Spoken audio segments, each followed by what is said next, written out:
Hello बच्चों, क्या हालचाल? बढ़िया एकदम। So I welcome all of you to the alpha series for class 11th physics. और अभी हम पढ़ रहे हैं वेक्टर्स और आज है उसका लेक्चर नंबर 10th। तो लेक्चर नंबर 10th में हम पढ़ेंगे वेक्टर प्रोडक्ट या क्रॉस प्रोडक्ट। जब किसी दो वेक्टर्स को हम मल्टीप्लाई करते हैं तो हमारा आंसर या तो स्केलर आता है या तो वेक्टर आता है। अगर आंसर स्केलर आता है तो उसको हम बोलते हैं स्केलर प्रोडक्ट या डॉट प्रोडक्ट, और अगर आंसर वेक्टर आता है तो उसको बोलते हैं वेक्टर प्रोडक्ट या क्रॉस प्रोडक्ट। इसके प्रीवियस लेक्चर में, लेक्चर नंबर 9 में, हमने स्केलर प्रोडक्ट या डॉट प्रोडक्ट आपको इन डिटेल पढ़ाया, उसके सारे कॉन्सेप्ट समझाए, उसके लिए ढेर सारे न्यूमेरिकल्स भी सॉल्व करवाए और साथ ही साथ आपको दी थी एक खूबसूरत सी डीपीपी। आई होप आपने उसकी डीपीपी भी सॉल्व कर ली होगी। अगर क्वेश्चंस फंसे हैं तो बिल्कुल टेंशन मत लो, डीपीपी का वीडियो सोल्यूशन भी आएगा। आज के लेक्चर में हम पढ़ने जा रहे वेक्टर प्रोडक्ट या क्रॉस प्रोडक्ट। तो इन डिटेल पढ़ेंगे क्रॉस प्रोडक्ट को, इसके सारे कॉन्सेप्ट्स कवर करेंगे, ढेर सारे न्यूमेरिकल्स धुआं करेंगे और साथ ही साथ आज के लेक्चर की भी आपको मिलेगी डीपीपी। डीपीपी में होंगे इस लेक्चर से जुड़े 8 से 10 बढ़िया सवाल। तो पहले इस लेक्चर को मेरे साथ कंप्लीट करना है, उसके बाद हमारी प्यारी सी वेबसाइट www.physicswalaalagpande.com पर जाकर डीपीपी को डाउनलोड करना है और उसको सॉल्व करना है। वेबसाइट का लिंक नीचे डिस्क्रिप्शन में और कमेंट में मैं दे दूंगा।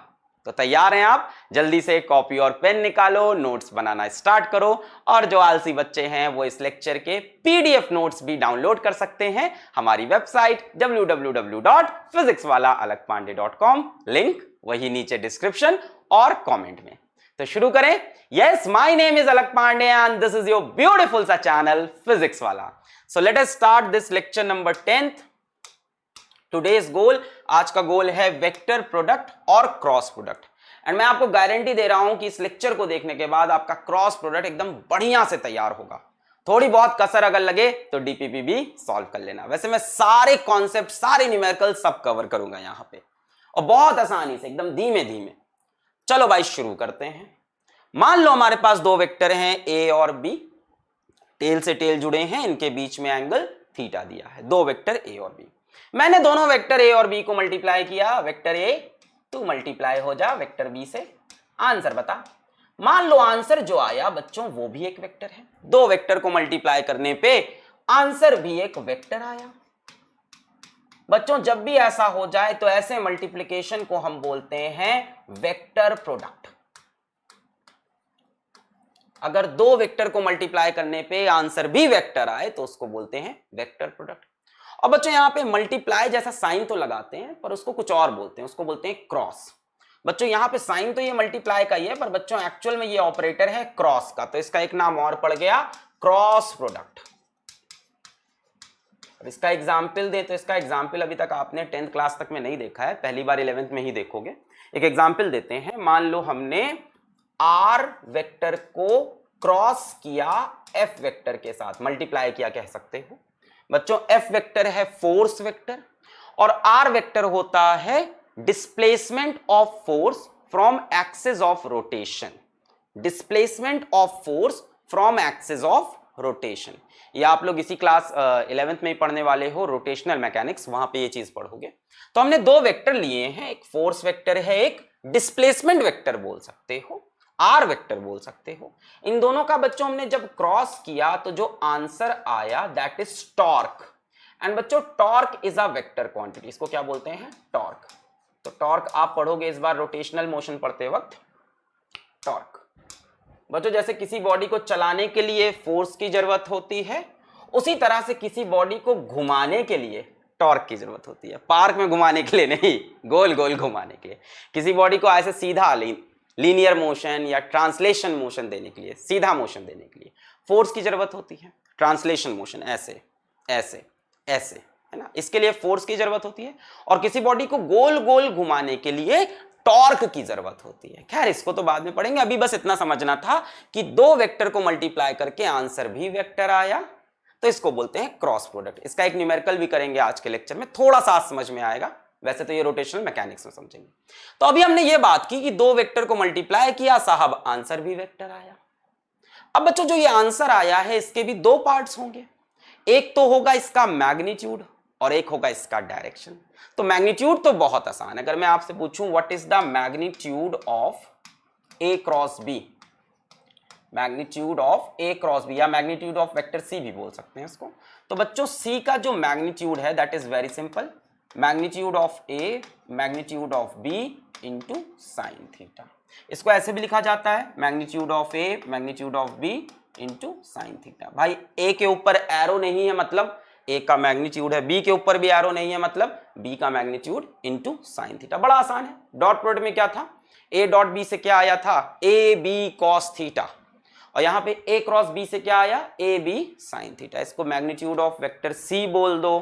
एक्चुअल में वेक्टर सी है क्या, ए क्रॉस बी है, तो इसको magnitude of A cross B भी बोल सकते हैं, है कि नहीं, ऑफ सी और ए क्रॉस बी का magnitude A B sine theta. जैसे वहां पे A dot B A B cos theta था, ये ए बी साइन थीटा हो गया। अब बच्चों जरा ध्यान देना, इसमें थीटा क्या है, theta is the smaller of the two angles, smaller of the two angles between vector A and vector B. जरा ध्यान से वेक्टर ए और बी को देखो, इनके बीच में बाई टेल से टेल जोड़ दिया, एक एंगल तो ये बना छोटा सा थीटा, ए और बी को टेल से टेल जोड़ा, एक वेक्टर ये बना इनके बीच में थीटा। और बच्चों एक वेक्टर ये भी बनेगा, बड़ा वाला एंगल 360 माइनस थीटा। जैसे मान लो ये 60 डिग्री है तो ये कितना होगा 300 डिग्री, भाई टोटल कितना होना चाहिए 360, है ना। ये मान लो 60 तो ये कितना हो गया 300। तो बच्चों फॉर्मूले में आप 60 डिग्री रखोगे जो छोटा एंगल है। जैसे मान लो ये 90 डिग्री होता तो ये बचा हुआ एंगल कितना होता 270, भाई टोटल 360 होना है, ये 90 तो ये 270, तो कौन सा साइन थीटा लोगे आप 90 का लोगे, मतलब छोटे वाले एंगल का साइन लेना है। ठीक, क्लियर हुई बात। अब जरा सुनो, इसमें एक कहानी और है भाई। ए डॉट बी बड़ा आसान था, ए बी कॉस थीटा कर दिया, खेल खत्म कर दिया। क्यों, क्योंकि A dot B scalar quantity आनी थी, उसका कोई डायरेक्शन नहीं होना था, है ना। बट ए क्रॉस बी से जो आंसर आ रहा है दैट इज वेक्टर, यानी इसका डायरेक्शन भी होगा। आपने मैग्नीट्यूड तो बता दिया ए क्रॉस बी का क्या है, mod A mod B sine theta, है ना, ए बी साइन थीटा कह दिया, ए का मैग्नीट्यूड बी का मैग्नीट्यूड साइन थीटा। अब बात आती है डायरेक्शन क्या है ए क्रॉस बी का, डायरेक्शन क्या है सी वेक्टर का। ये सी वेक्टर कैसे होगा, इनके बीच से होगा, जैसे रिजल्टेंट निकालते थे ए और बी को ऐड करते थे बीच से होगा, या कुछ और होगा। तो ये देखना पड़ेगा कि सी वेक्टर का डायरेक्शन क्या है, और उसको बढ़िया से समझेंगे क्योंकि इसमें बच्चों को बहुत कंफ्यूजन आता है। तो पहले इसको आप नोट करें, पॉज करके मैं आपको टाइम देता हूं, पॉज करें, नोट करें, 1 2 3 4 5। चलो आगे बढ़ते हैं। क्लियर है, मैग्नीट्यूड ए मैग्नीट्यूड बी का magnitude into sine theta, theta छोटा वाला, ये किसका मैग्नीट्यूड है ए क्रॉस बी का। बच्चों ए क्रॉस बी क्या है, एक नया वेक्टर है, इसको फील करो, इसको समझो, इसको फील करो। ए क्रॉस बी क्या है, एक नया वेक्टर है जिसका नाम मैंने जैसे थोड़ी देर के लिए सी वेक्टर बोल दिया। इसका मैग्नीट्यूड मिल गया, अब इसका डायरेक्शन। चलो, direction of A cross B, right hand thumb rule, धीमे धीमे समझते हैं। बच्चों ध्यान से सुनो, अगर आप कह देते हो कि A cross B gives a new vector C, तो बच्चों ये जो सी वेक्टर है ये क्रॉस है, मल्टीप्लाई नहीं है, क्रॉस है। बच्चों ये जो सी वेक्टर है इसकी एक प्रॉपर्टी होती है क्रॉस प्रोडक्ट की, बड़ी बढ़िया प्रॉपर्टी है, that vector C is perpendicular to vector A, हाय हाय हाय, and vector C is also perpendicular to vector B. क्या कमाल की बात निकल के आई है कि अगर आप क्रॉस प्रोडक्ट करके एक नया वेक्टर बनाते हो, आप क्रॉस प्रोडक्ट करके एक नया वेक्टर बनाते हो, तो वो नया वेक्टर पुराने दोनों वेक्टर के परपेंडिकुलर होगा। यानी ए क्रॉस बी से जो नया वेक्टर बन के आया है वो ए के भी परपेंडिकुलर और बी के भी परपेंडिकुलर, मतलब इनके बीच से तो नहीं बनेगा, इनके परपेंडिकुलर। तो ए क्रॉस बी कैसा होगा बच्चों, ये जो सी वेक्टर है ए के भी परपेंडिकुलर और बी के भी, मान लेते हैं ए और बी इस प्लेन में है, ये वेक्टर ए और बी। तो बच्चों जो वेक्टर सी है उसके दो डायरेक्शन पॉसिबल है, एक तो ऐसे, एक तो ये हो सकता है perpendicular to A and perpendicular, देखो दोनों से परपेंडिकुलर दिख रहा है। और बच्चों एक ये भी हो सकता है वेक्टर सी, अभी भी ये ए से भी परपेंडिकुलर और बी से भी। ध्यान से देखो, ए वेक्टर ऐसे है, बी वेक्टर ऐसे है, सेम प्लेन में ऐसे, और सी वेक्टर ऐसे सीधा ऊपर की तरफ, है ना। ए वेक्टर ऐसे है, बी वेक्टर ऐसे है, ए और बी ऐसे ऐसे ऐसे, और सी वेक्टर ये है, देखो ध्यान से, ये अब समझ में आ रहा है व्हाइट बोर्ड के प्लेन में, स्मार्ट बोर्ड के, कि ए इधर बी इधर और सी ऐसे या तो ऐसे।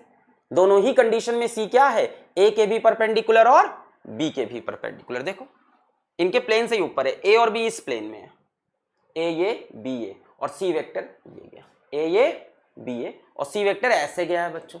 तो ये दोनों के परपेंडिकुलर, या तो नीचे भी हो सकता है। तो अब बड़ी कंफ्यूजन हुई, ये तो श्योर हो गए C is perpendicular to A as well as C is perpendicular to B, ये तो हम श्योर हो गए।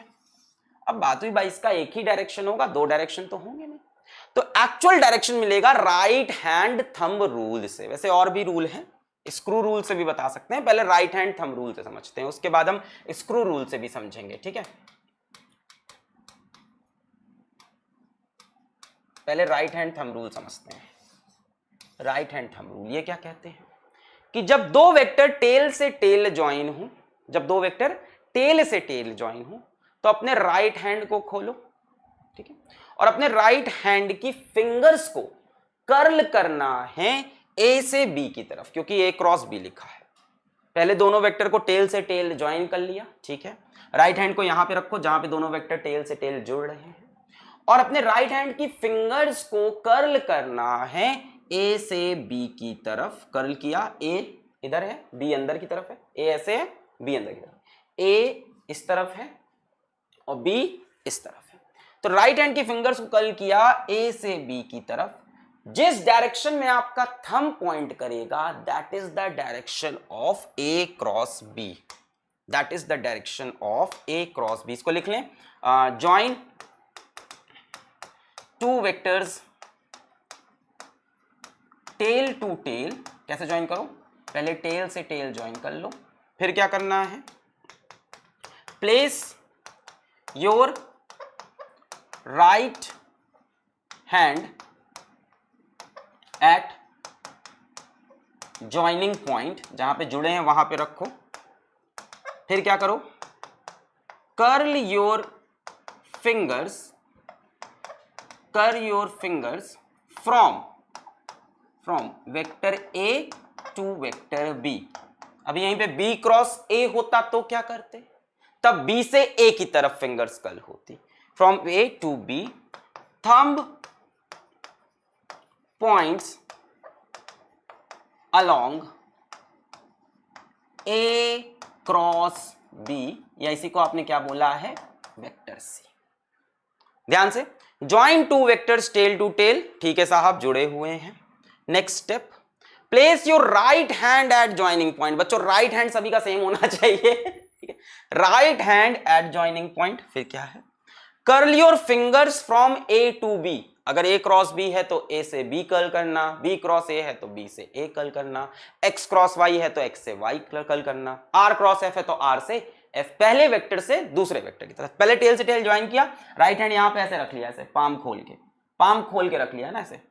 अब ए से बी फिंगर्स को कर्ल किया और थंब जिधर पॉइंट किया that is the direction of A cross B. मतलब यहां पे ये डायरेक्शन गलत हो जाएगा और ये डायरेक्शन सही हो जाएगा।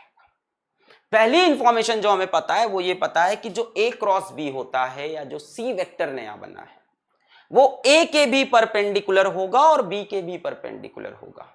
It is actually perpendicular to the plane containing A and B. बच्चों इस प्लेन में, ये प्लेन था, ये पूरा एक प्लेन था जिसमें ए भी है और बी भी है।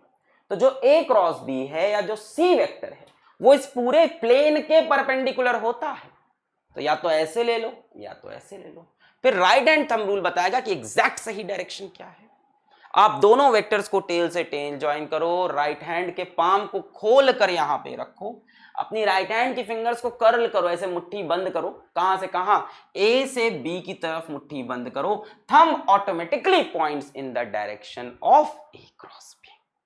क्लियर है, ए क्रॉस बी और vector C. C is perpendicular to A, C is perpendicular to B, और मैंने क्या बोला, C is perpendicular to plane containing A and B।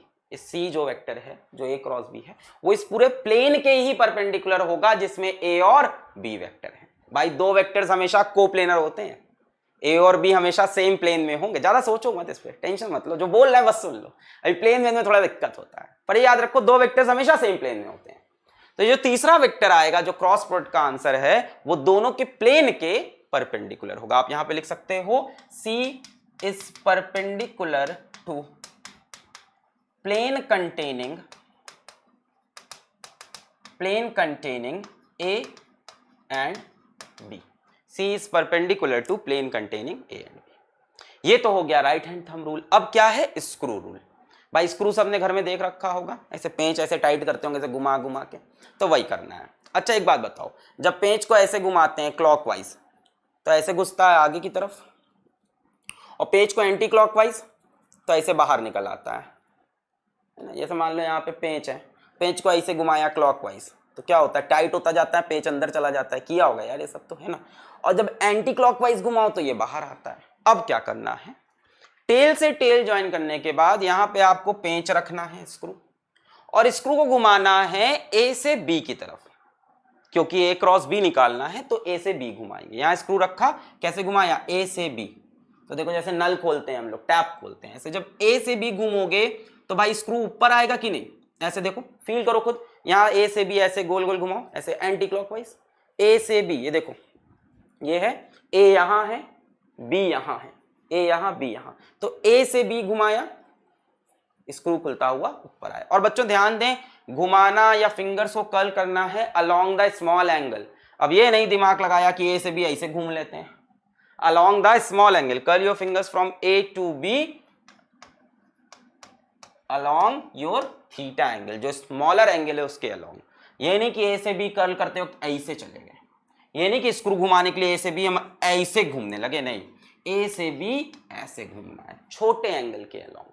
सारी कंफ्यूजन हटा रहे हैं, कुछ बचेगा नहीं इसके बाद पूछने को। ए से बी छोटे एंगल के अलोंग। कई बच्चे सोच रहे हैं सर ऐसे घुमा दे, तो छोटे एंगल के अलोंग घुमाना है। यहां पे स्क्रू रखा, ए से बी, भाई ए इधर है, बी इधर है, ये ए ये बी, तो ए से बी, ए से बी, देखो स्क्रू किधर आ रहा है, ऊपर की तरफ।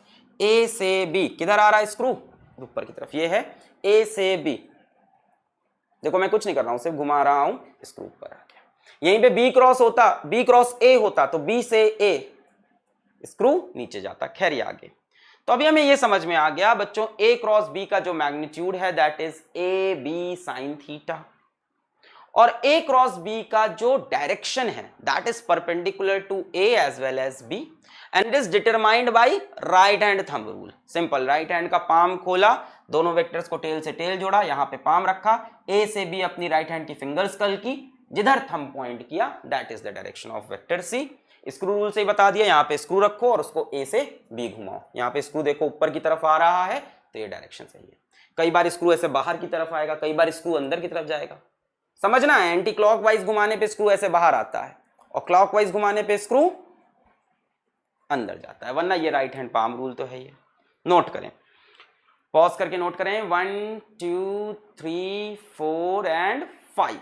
चलो आगे बढ़ते हैं बच्चों। ए क्रॉस बी एक वेक्टर है जिसका मैग्नीट्यूड ये है, mod A mod B sine theta.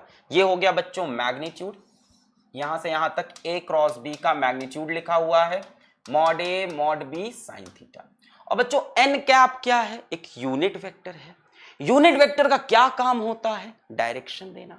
तो बच्चों ये क्या दे रहा है, एन कैप हमें क्या दे रहा है, यहां पे डायरेक्शन दे रहा है। कई लोग कहेंगे ये एन कैप क्या चीज है सर, अभी तो आपने डायरेक्शन बता दिया राइट हैंड पाम रूल से, एन कैप क्या, ऐसे ही बना दिया एक नया कंफ्यूज करने के लिए क्वांटिटी, कुछ है नहीं ऐसा, बहुत टेंशन नहीं लेना, बहुत सिंपल है। ए क्रॉस बी क्या है, वेक्टर है। वेक्टर के पास क्या होता है, मैग्नीट्यूड, और क्या होता है, डायरेक्शन। मैग्नीट्यूड लिख दिया ए बी साइन थीटा, और डायरेक्शन किससे देते थे, यूनिट वेक्टर से। So what is an cap, जरा आराम से, ए क्रॉस बी क्या होगा खुद सोचो, ए क्रॉस बी इधर बनेगा, ये होगा डायरेक्शन, ए क्रॉस बी का डायरेक्शन ये होगा, ए से बी, राइट हैंड की फिंगर्स को कर्ल किया, थंब इधर पॉइंट किया, ए क्रॉस बी ऐसे हुआ। बच्चों इस डायरेक्शन का एक यूनिट वेक्टर हम ले लेते हैं, that is the direction of A cross B, और इस डायरेक्शन के यूनिट वेक्टर को, इस डायरेक्शन में एक छोटा सा वेक्टर ले लिया जिसका मैग्नीट्यूड 1 है और डायरेक्शन यही है, इसी को हमने बोल दिया एन कैप। एन कैप का मैग्नीट्यूड कितना होगा 1 और direction along A cross B. भाई राइट हैंड थंब रूल से बता तो दिया, अब लिखोगे क्या, लिखोगे क्या, A B sine theta multiplied by right hand thumb rule multiplied by screw. भाई वेक्टर लिखने का तरीका क्या होता है, कोई भी वेक्टर मान लो सी लिखना है तो सी लिखने का तरीका क्या होगा, सी का मैग्नीट्यूड और सी का direction by unit vector. Magnitude ऐसे लिखते हैं, डायरेक्शन ऐसे, तो इसीलिए यहां पे एन कैप लिख दिया बच्चों, ये रहा मैग्नीट्यूड और एन कैप क्या है, डायरेक्शन। एन कैप कैसे निकालोगे भाई, राइट हैंड थंब रूल से, राइट हैंड थंब रूल से, simple. N cap is a unit vector along A cross B. बच्चों एन कैप को आप लिख सकते हो, N cap is a unit vector, is a unit vector perpendicular to plane containing vector a and b। अब भाई N cap नीचे भी हो सकता है, perpendicular to a plane containing A and B. भाई ए और बी इस प्लेन में है, इसके परपेंडिकुलर इधर भी हो सकता है नीचे भी, तो साथ में और क्या जोड़ दो, given by right hand thumb rule, given by right hand thumb rule, या उसी को और करके क्या बोल सकते हो, screw rule. Given by right hand thumb rule और स्क्रू रूल। एन कैप कुछ नहीं बच्चों, एक यूनिट वेक्टर है जिससे क्या मिलता है, एन कैप का पर्पस क्या है, इसका पर्पस है डायरेक्शन बताना ए क्रॉस बी का। एन कैप का मैग्नीट्यूड कितना होता है सभी को पता है, यूनिट वेक्टर का मैग्नीट्यूड 1 होता है, क्लियर। इसका पर्पस क्या है, direction of A cross B. तो ए क्रॉस बी के अलोंग एक यूनिट वेक्टर लेके यहां पे चिपका दो, ए क्रॉस बी के अलोंग एक यूनिट वेक्टर लेके यहां पे चिपका दो, बन गया पूरा complete A cross B vector.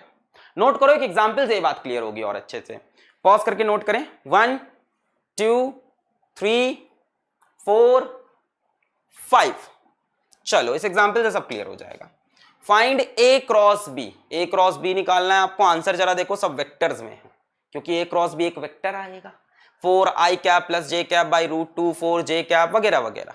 हमको ए क्रॉस बी चाहिए, तो बच्चों यहां पे बताओ मुझे ए क्रॉस बी क्या होगा, ए क्रॉस बी क्या होगा, mod A mod B sine theta multiplied by N cap. N cap से क्या मिलेगा, ए क्रॉस बी का डायरेक्शन मिलेगा।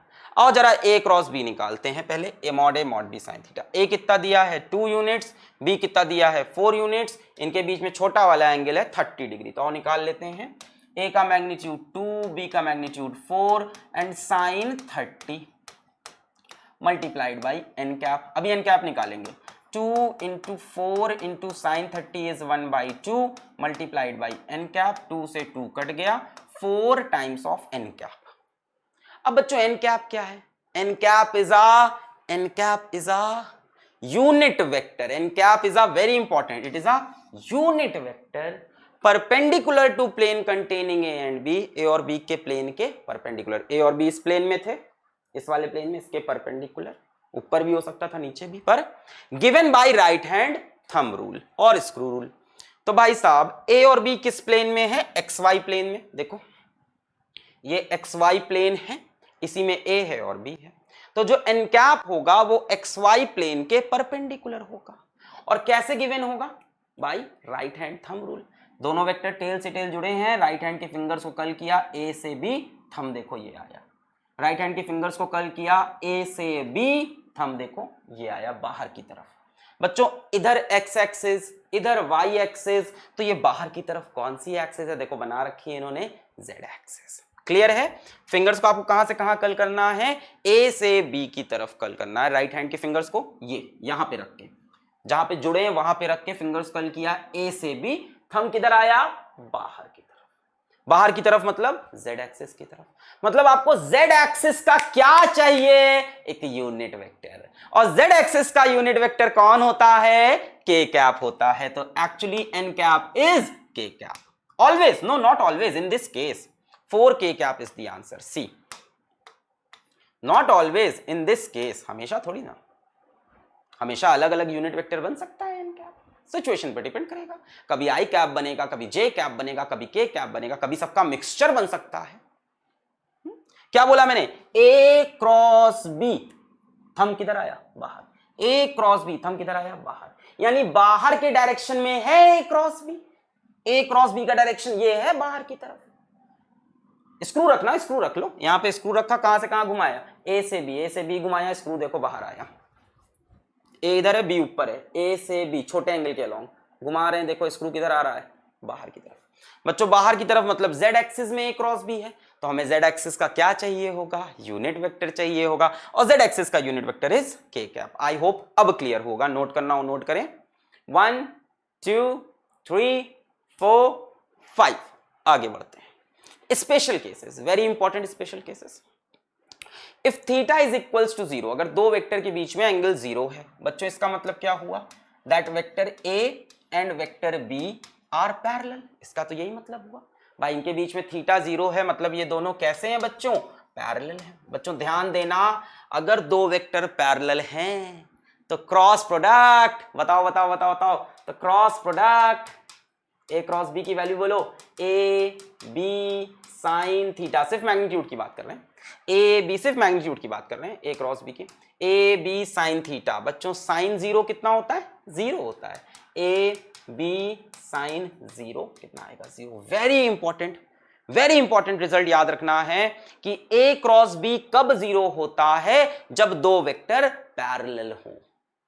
ए डॉट बी कब 0 होता था, जब दो वेक्टर परपेंडिकुलर हो। Find the condition for two vectors to be perpendicular, A dot B 0. Find the condition for two vectors to be parallel, A cross B is 0. दूसरी बात बच्चों, theta is equals to 180 degree, 180 मतलब anti parallel, बच्चों इसमें भी A cross B 0 आ जाएगा। ये vector A, ये वेक्टर B, बच्चों क्या हो गए, एंटाई पैरेलल हो गए। भाई यही तो हुआ 180 डिग्री, एक इस तरफ एक इस तरफ। बच्चों इस केस में भी ए क्रॉस बी 0 आएगा, क्योंकि साइन 180 भी 0 होता है, mod A mod B sign 180। बच्चों साइन 180 भी 0 तो ये भी 0। तो दो वेक्टर यदि पैरेलल हो या एंटाई पैरेलल हो, दोनों ही केस में ए क्रॉस बी 0 आएगा। तीसरा है परपेंडिकुलर हो या 90 डिग्री पे हो। बच्चों ये कोई खास स्पेशल केस तो नहीं बना है, फिर भी इसको यहां पे मेंशन किया है। दो वेक्टर इस तरह से हैं, तो बच्चों ए क्रॉस बी का जो मैग्नीट्यूड होगा that will be equal to A B into sine 90। Perpendicular vectors, sine 90 is 1, so magnitude is A into B. बच्चों ये मैक्सिमम मैग्नीट्यूड है ए क्रॉस बी का, क्योंकि साइन थीटा की मैक्सिमम वैल्यू 1 होती है। यहां पे साइन 90 की वैल्यू कितनी आ गई है, 1 आ गई है, आइए कि नहीं।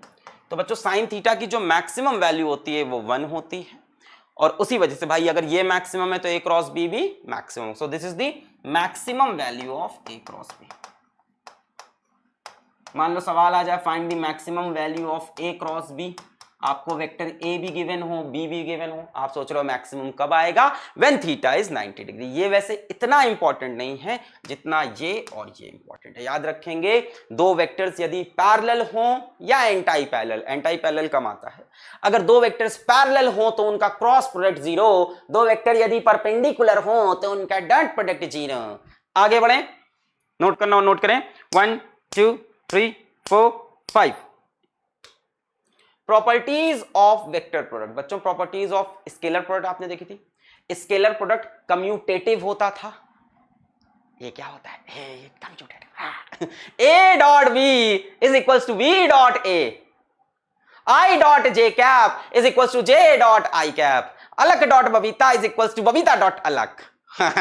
होता था कि नहीं, यहां ऐसा नहीं होता बच्चों, यहां ऐसा नहीं होता। Vector product is not commutative, it is not commutative. बच्चों A cross B is not equal to B cross A. भाई ये नया वेक्टर है, ये नया वेक्टर है, दोनों अलग अलग वेक्टर हैं। बच्चों असल में दोनों का मैग्नीट्यूड तो सेम होता है पर डायरेक्शन अलग होता है। जरा देखें, ए क्रॉस बी अगर हम निकालें, mod A mod B sine theta, अभी उसका डायरेक्शन देखते हैं। और अगर हम b क्रॉस a निकालें बच्चों, डायरेक्शन ही बताते हैं, अगर हम b क्रॉस a देखें बच्चों तो ये mod b mod a sine theta. अब ऑर्डर से क्या डिफरेंस है, पहले 2 लिखो बाद में 4 लिखो, या पहले 4 लिखो बाद में 2 लिखो, इससे क्या फर्क पड़ेगा? दोनों का मैग्नीट्यूड तो सेम है बच्चों, पर दोनों का डायरेक्शन डिफरेंट है।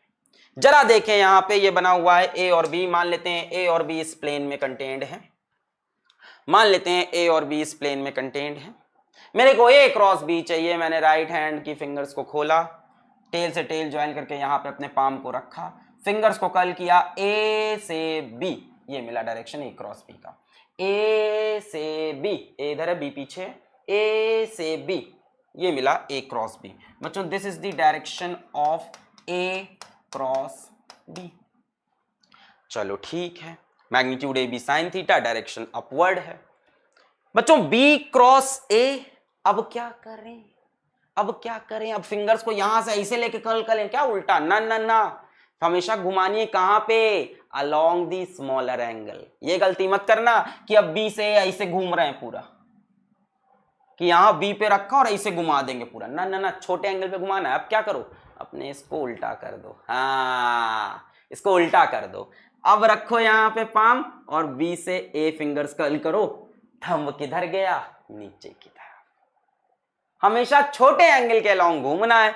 तो मैंने भाई कहा ऐसे रखने में ए से बी पहुंच गए, अब बी से ए पहुंचने के लिए तो उल्टा घूमना पड़ेगा। हमें भाई बी क्रॉस ए करना है, हमें बी क्रॉस ए करना है, तो बी से ए जाना होगा। तो हमने कहा भाई ऐसे तो उल्टा पूरा घूम जाएंगे, बहुत लंबा डायरेक्शन है, नहीं चलेगा, छोटे एंगल घूमना। हमने कहा इसको उठा के ऐसे कर देते हैं। अब रख लो यहां, अब कहां से कहां घूमोगे? बी से ए, थंब किधर गया? नीचे। सो बच्चों this is the direction of B cross A. As you can see, both have opposite direction, which is very true. Both have opposite direction. जैसे इस फिगर के लिए आप इसको देखो, ये किधर है? अप, और ये किधर है? डाउन। क्या दोनों का मैग्नीट्यूड सेम है? Yes, both have same magnitude but opposite directions. क्या मैं ये लिख सकता हूं, ये तो गलत हो गया, क्या मैं ये लिख सकता हूं A cross B is equals to minus of B cross A? मेरे ख्याल से ये बात सही होगी और ये बात गलत होगी। दोनों का मैग्नीट्यूड तो सेम है पर डायरेक्शन अपोजिट है, माइनस से सेपरेटेड है। एक अगर 4j कैप है तो दूसरा माइनस 4j कैप होगा। मैग्नीट्यूड तो सेम आ रहा है पर direction is different. Magnitude same है, आप ये लिख सकते हो a क्रॉस b का जो मैग्नीट्यूड है that is equals to magnitude of b cross a। Mod लगा के मैग्नीट्यूड आता है ना, A B sine theta, B A sine theta, magnitude is same, magnitude is same but what is different? Direction is different. A cross B is equals to minus of B cross A. मान लो a cross b की value है 3i cap, मान लेते हैं ऐसे ही, a cross b की वैल्यू है 3i कैप, तो क्या आप b क्रॉस a की वैल्यू तुरंत बता सकते हो? क्या हो जाएगी? -3i cap. इसका just negative. They are not equal but they are negative of each other. ये एक नई प्रॉपर्टी, कम्यूटेटिव नहीं है, they are equal to negative of each other. a cross b, देखो a से b घूमे, थंब ऊपर, और b से a घूमने के लिए इसको उल्टा किया, b क्रॉस a, थंब नीचे। नोट करना हो नोट करें, आगे बढ़ते हैं फिर हम लोग। डायरेक्शन क्लियर हो गया हम लोग को, पॉज करके नोट करें। 1 2 3 4 5। चलो next property, vector product obeys distributed law. Distributive law तो हमारा डॉट प्रोडक्ट भी ओबे करता था, स्केलर प्रोडक्ट भी, मतलब a क्रॉस b प्लस सी, मान लो ऐसा लिखा हो a क्रॉस b प्लस सी, तो आप ब्रैकेट बिल्कुल ओपन कर सकते हो, आप लिख सकते हो a cross b plus a cross c। बच्चों a cross b plus a cross c, इसमें एक गलती मत करना कि a क्रॉस b की जगह b क्रॉस a मत लिख देना, क्योंकि दोनों अब सेम नहीं है। डॉट प्रोडक्ट में अलाउड था, यहां अलाउड नहीं है, यहां अंदर जाके a cross b plus a cross c, यहां पे आप c क्रॉस a मत लिख देना कि चलो अंदर चलते हैं, इसको पहले इसको बाद में। ऑर्डर चेंज करने से वेक्टर अपोजिट हो जाएगा, नेगेटिव हो जाएगा, है ना। जैसे मान लो लिखा है vector a plus vector b cross vector c plus vector d, तो ऑर्डर में चलेंगे a क्रॉस c, ठीक है, प्लस फिर a का क्रॉस करो d से, ठीक है, कहीं पे भी ऑर्डर मत चेंज करना, फिर प्लस b का क्रॉस करो c से, प्लस बी का क्रॉस करेंगे डी से। ये मत करना कि ए क्रॉस सी की जगह सी क्रॉस ए लिख दिया, गलत हो जाएगा। ऑर्डर यहां पे इंपॉर्टेंट होता है। Cross product of vector with itself is zero, very very important बच्चों। Dot product of a vector with itself gives square of vector, अगर याद हो, आई डॉट आई का स्क्वायर, ए डॉट ए का स्क्वायर। बट क्रॉस प्रोडक्ट अगर self cross product कर देते हैं तो आंसर जीरो आ जाता है। Cross product of vector with itself is zero. बच्चों यदि मैंने कह दिया ए क्रॉस ए बताओ तो बच्चों क्या लिखोगे, मॉड ए, और बच्चों ए और ए के बीच में एंगल तो 0 डिग्री होगा भाई। एक वेक्टर ए ये है, दूसरा वेक्टर ए यही होगा, वही तो वेक्टर है। इनके बीच में एंगल कितना होगा भाई, 0 डिग्री। एक वेक्टर 3i कैप, दूसरा वेक्टर भी 3i कैप, दोनों सेम डायरेक्शन में तो है, थीटा इज 0। सो बच्चों sine 0 is 0 and you get it see. Cross product of vector with itself is 0। और बच्चों यहां पे एक बात और बता दूं, इज 0 वेक्टर, इज 0 वेक्टर होता है बच्चों ये, क्योंकि आंसर एक वेक्टर आना था। सर 0 वेक्टर हो सकता है, मैंने आपको पहले ही लेक्चर में पढ़ाया था टाइप्स ऑफ वेक्टर में कि 0 भी एक वेक्टर होता है जिसका कोई भी डायरेक्शन हो सकता है, it can take arbitrary direction. यहां पे ये लिखना गलत हो जाता है।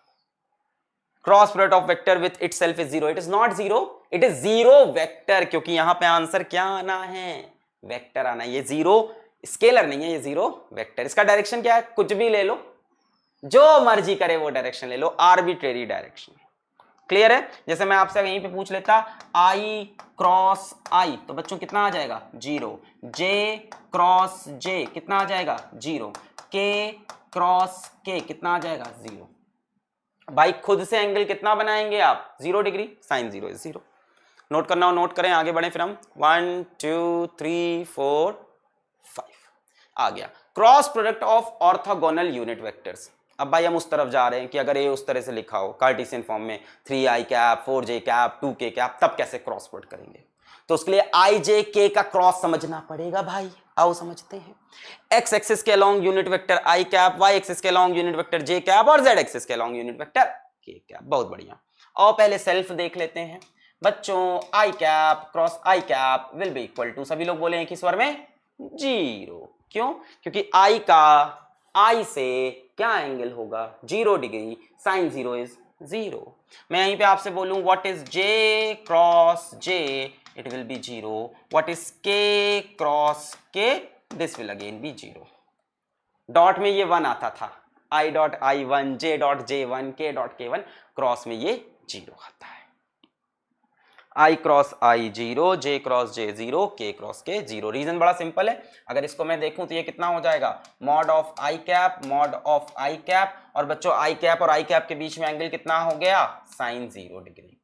बच्चों ये 1 multiplied by 0, answer will be 0। Similarly for all of them. ये तो बड़ा आसान था, I cross I, J cross J, K cross K। अब बात करते हैं I cross J, J cross K, K cross I, I cross K, K cross J, J cross I, इनकी बात करते हैं। इसको नोट करना हो नोट करें, फिर चलते हैं अगले पेज पे। नेक्स्ट पेज पे आ जाए मेरे साथ, नोट करें 1 2 3 4 5। चलो अगर मैं आपसे पूछूं what is I cap cross J cap, बच्चों ये क्या हो जाएगा, I का मैग्नीट्यूड J का मैग्नीट्यूड इंटू इनके बीच के एंगल का साइन।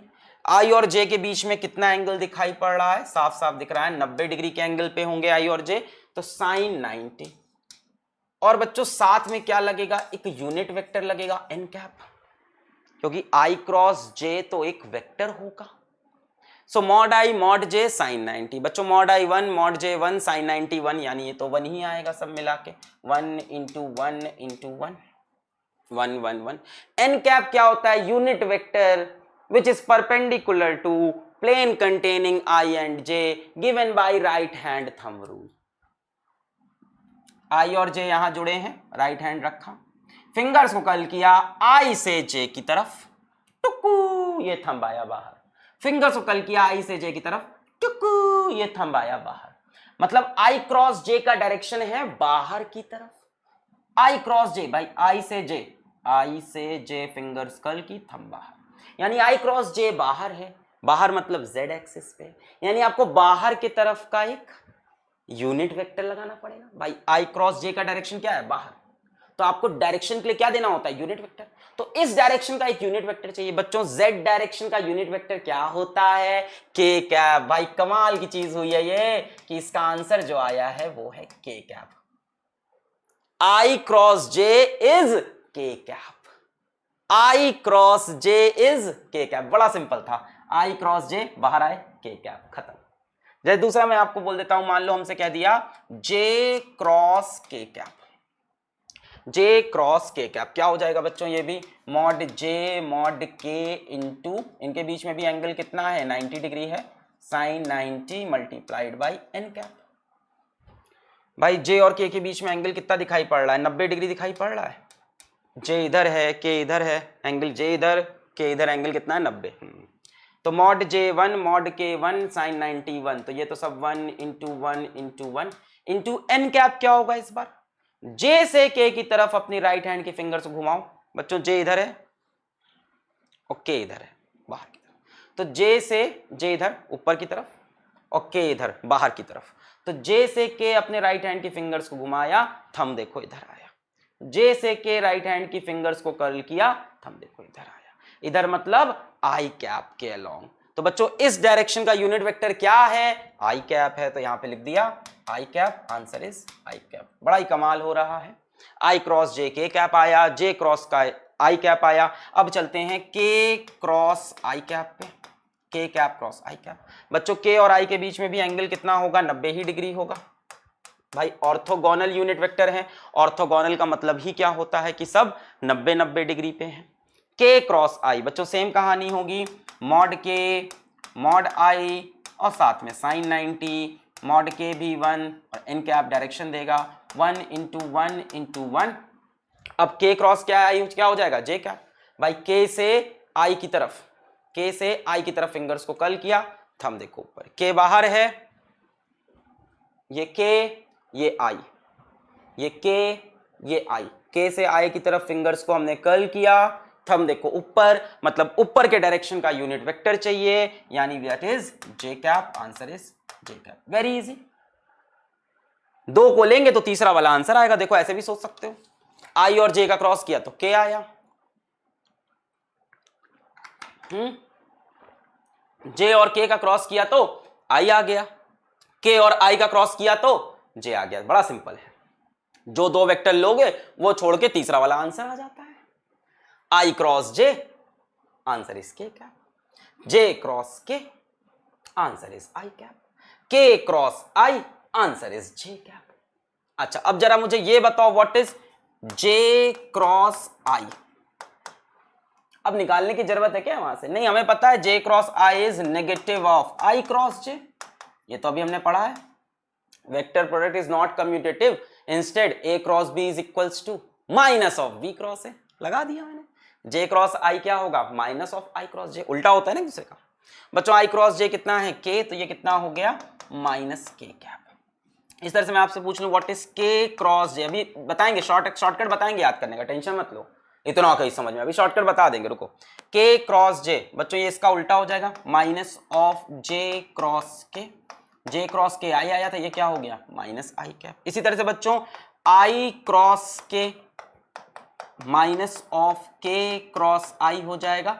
K क्रॉस I कितना आया था? J कैप, ये हो गया माइनस J कैप। अभी नोट कर लो, अभी इसका हम शॉर्टकट बताते हैं। अभी इसके लिए हम आपको सबके लिए पूरा एक शॉर्टकट बताते हैं। हाँ, पूरे के लिए एक शॉर्टकट बता देंगे, खेल खत्म कर देंगे। ये तो क्लियर है ना? A cross B minus of B cross A। Sir मतलब दो लेने पे तीसरा माइनस के साथ भी आ सकता है। J और I लिया, तीसरा K आया पर माइनस के साथ। K और J लिया तो आंसर तो I आना चाहिए था, पर माइनस के साथ आया। इस बार बिना माइनस के कैसे याद रहेगा सर? अभी बताते हैं, नोट करें। 1 2 3 4 5, नोट कर लें पॉज करके। अब देखें इसका शॉर्टकट, हाउ टू रिमेंबर।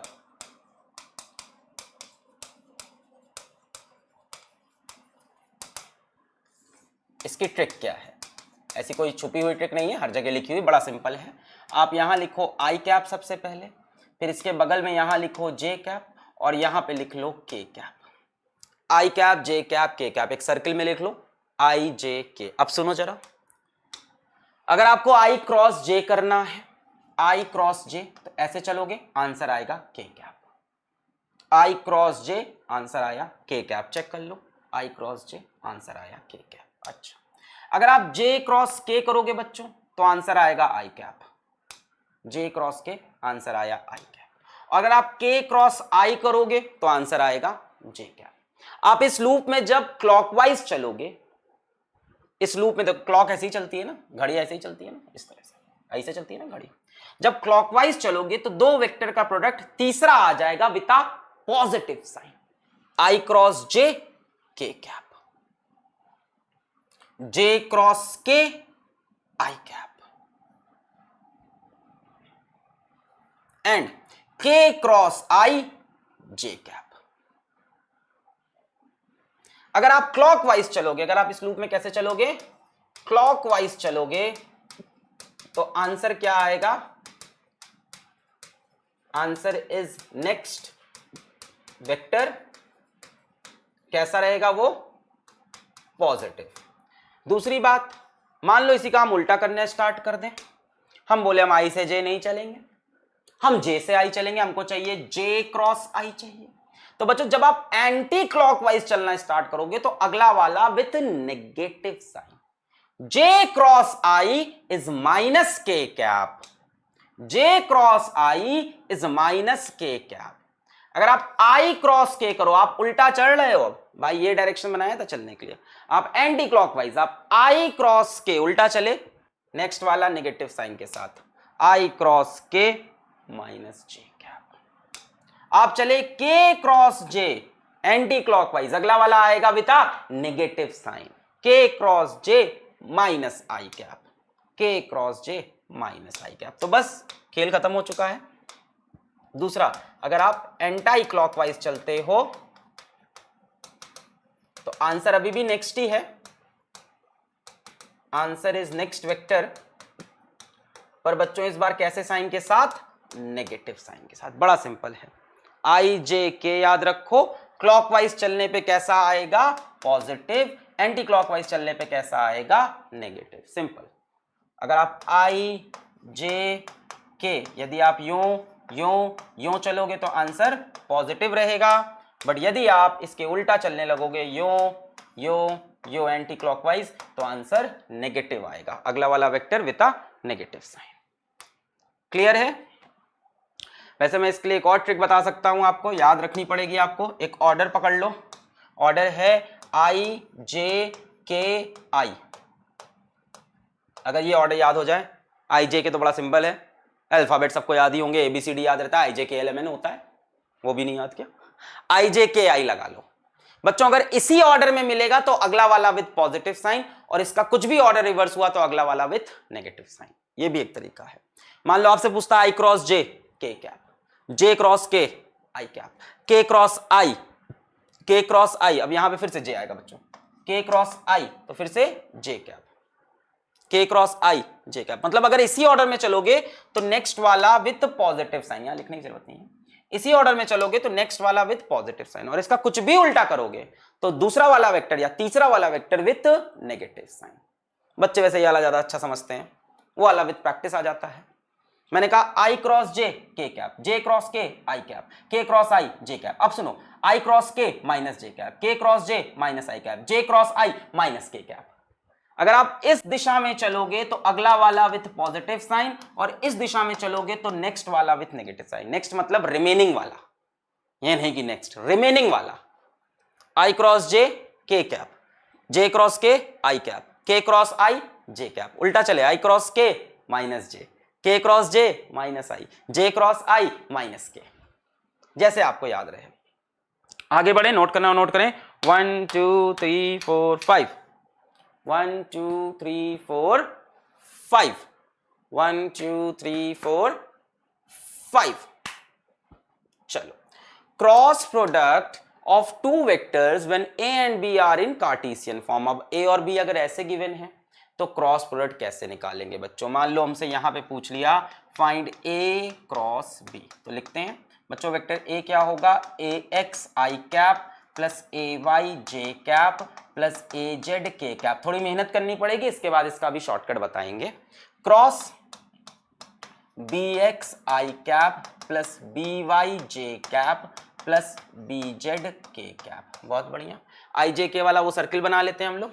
आई जे के ऐसे चलेंगे तो पॉजिटिव आना है और इसके अपोजिट चलेंगे तो नेगेटिव आना है। चलो शुरू करते हैं। ऐसे चलेंगे तो पॉजिटिव क्लॉकवाइज में, अदरवाइज नेगेटिव। शुरू करते हैं। भाई वेक्टर प्रोडक्ट क्या होता है? डिस्ट्रीब्यूटिव। इसका शॉर्टकट बताएंगे, पहले समझो तो है क्या। ax इंटू बी एक्स आई कैप क्रॉस आई कैप जीरो हो जाएगा।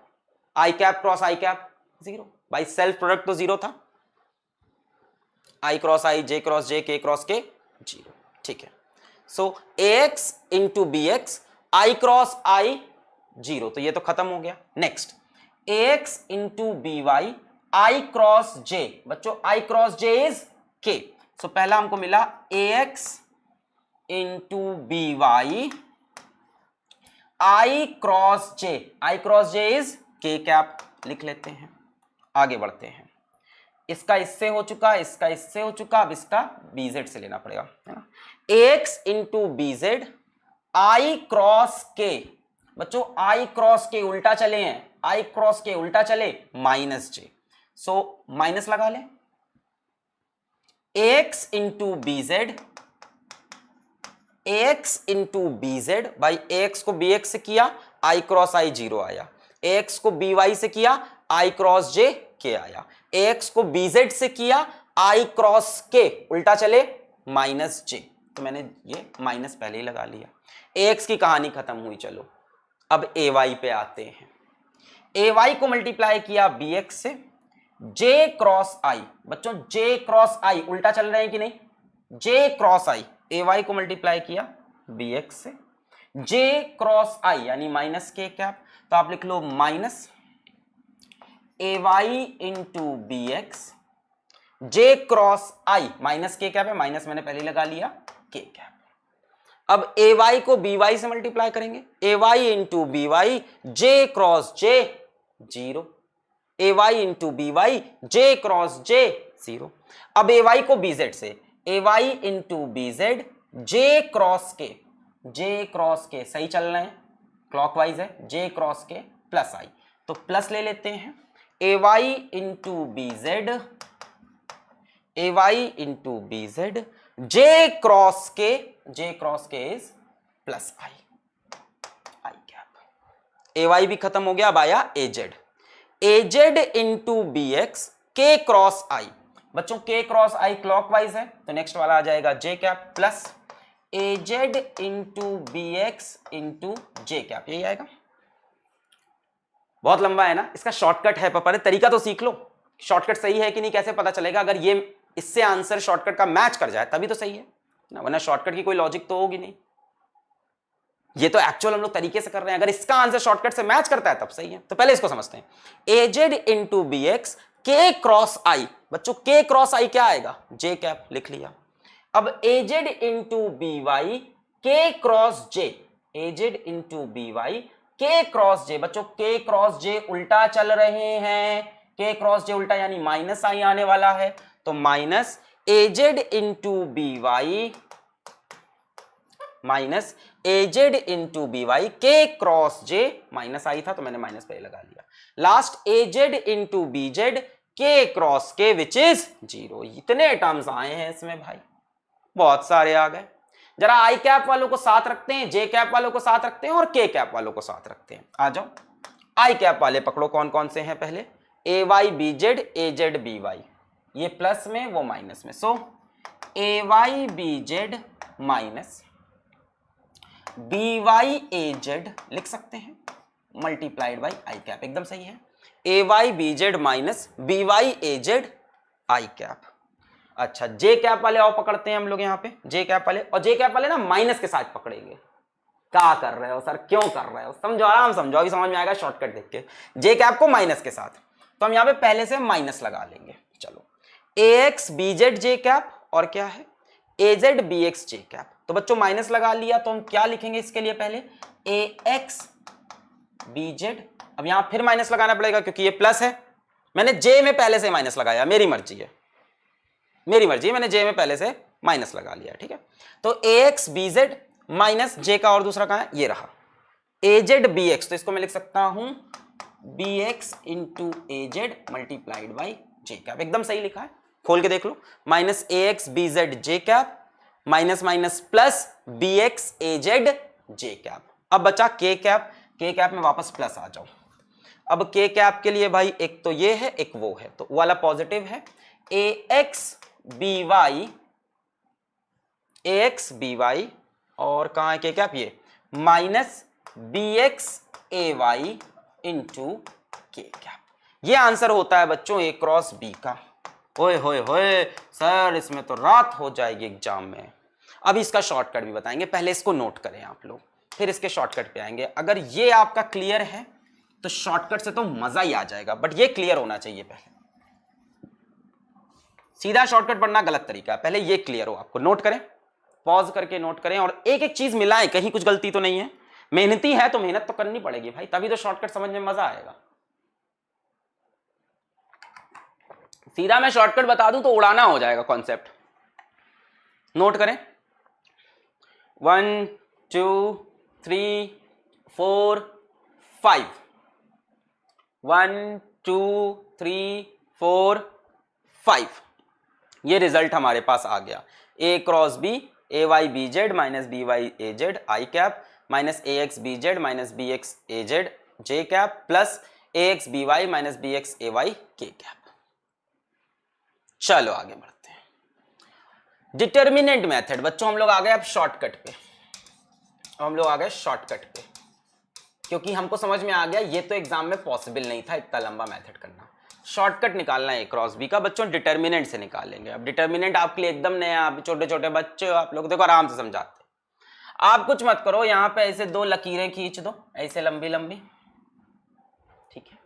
इस लकीरों में आप ऊपर सबसे पहले लिख लो आई कैप, बगल में लिख लो जे कैप, बगल में लिख लो के कैप। कोई दिक्कत इसमें? आई डोंट थिंक इसमें कोई दिक्कत होगी। आई कैप, जे कैप एंड के कैप बगल बगल में लिख लिया, ठीक है ना। अब क्या करेंगे, अब ए वाले को उठा के यहां पे पुट करो। ए का आई कैप के साथ कौन है, ए एक्स, जे कैप के साथ कौन है, ए वाई, और के कैप के साथ कौन है, ए जेड। जो आई कैप के साथ हो उसको आई कैप के नीचे, जो जे कैप के साथ हो जे कैप के नीचे, के कैप के साथ हो। पहले ए को लिख लिया, फिर बी को लिख लेते हैं इसी तरह से। यहां पे बी का एक्स वाला, यहां पे बी का वाई वाला, यहां पे बी का जेड वाला। पहले कौन सा वेक्टर लिखोगे, अगर ए क्रॉस बी है तो ऊपर पहला वाला वेक्टर।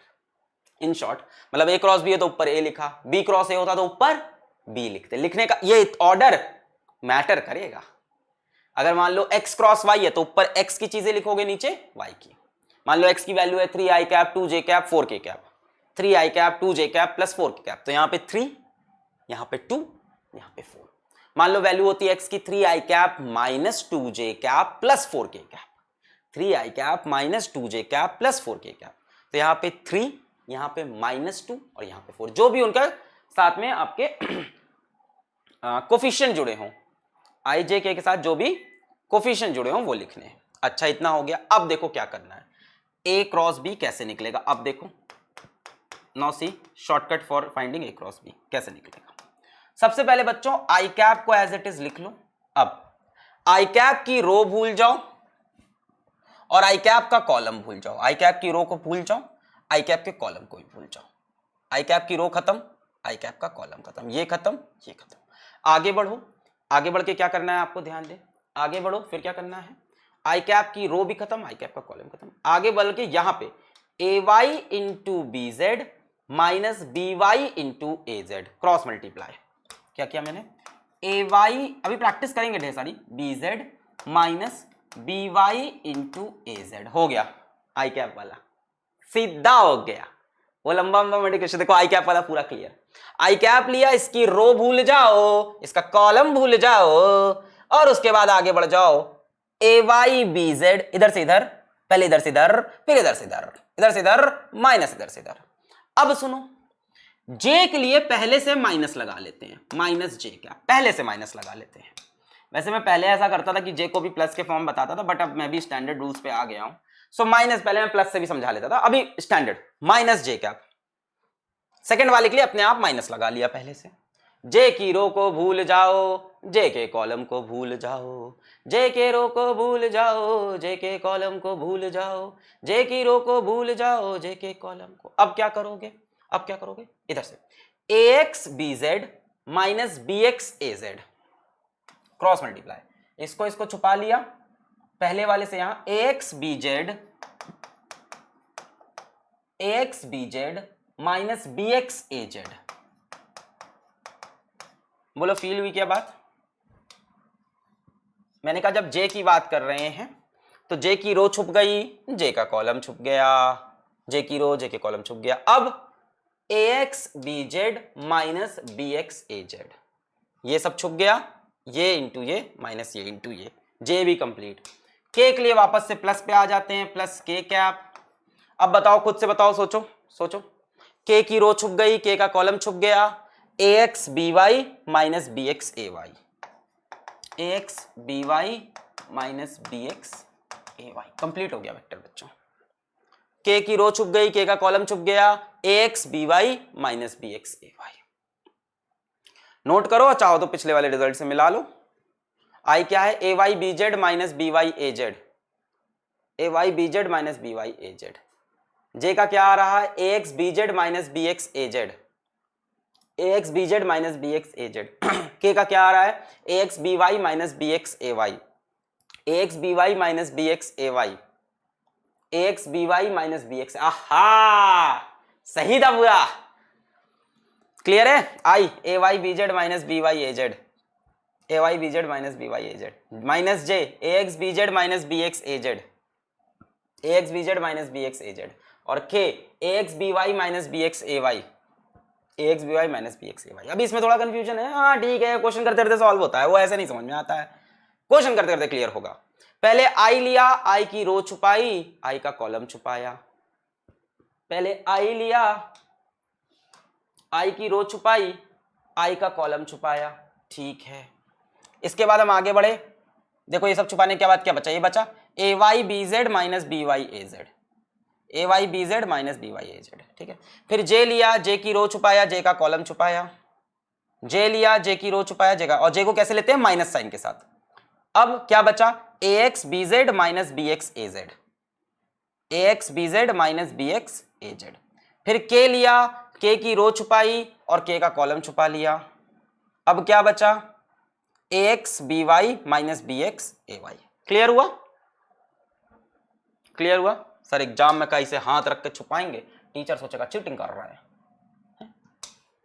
क्लियर है। जब आई लिया, आई की रो छुपाई, आई का कॉलम छुपाया। अब बताओ, ay bz minus by az, ay bz minus by az। जे लिया, जे की रो छुपाई, जे का कॉलम छुपाया, ax bz minus bx az। के लिया, के की रो छुपाई, के का कॉलम छुपाया, ax by minus bx ay। भाई ये तो हमेशा छुपा रहना है। आई के लिए क्या करो, आई की तरफ वाला हाइड कर दो, ये तो हमेशा छुपा है। आई के लिए इसको हाइड कर दिया, ay bz minus by az। जे के लिए माइनस जे लगा लो, फिर जे वाला कॉलम हाइड कर दो, ax bz minus bx az। ये रो तो हमेशा छुपी रहनी है। के लिए इसको हाइड कर लो, के वाले कॉलम को, ax by minus bx ay। चलो क्वेश्चन करते हैं, तभी क्लियर होगी ये चीज। अब आ जाओ सवाल करते हैं, नोट करना, नोट करें, 1 2 3 4 5। आ जाओ सवाल करते हैं। If a is equals to 3i cap plus 2j cap plus 2k cap, b is equals to minus 2i cap minus 2j cap plus 4k cap, then the value of a cross b का magnitude. बच्चों determinant बना लेते हैं हम लोग। यहाँ पे, यहाँ क्या लिख लेंगे, i cap, यहाँ लिख लेंगे j cap, यहाँ लिख लेंगे k cap। a की वैल्यू क्या है, 3 है i में, 1 है j में, 2 है k में। b की वैल्यू क्या है, 2 है i में, माइनस 2 है j में, और 4 है k में। अब बच्चों ये क्रॉस बी हमें निकालना है, a क्रॉस b पहले और निकालते हैं।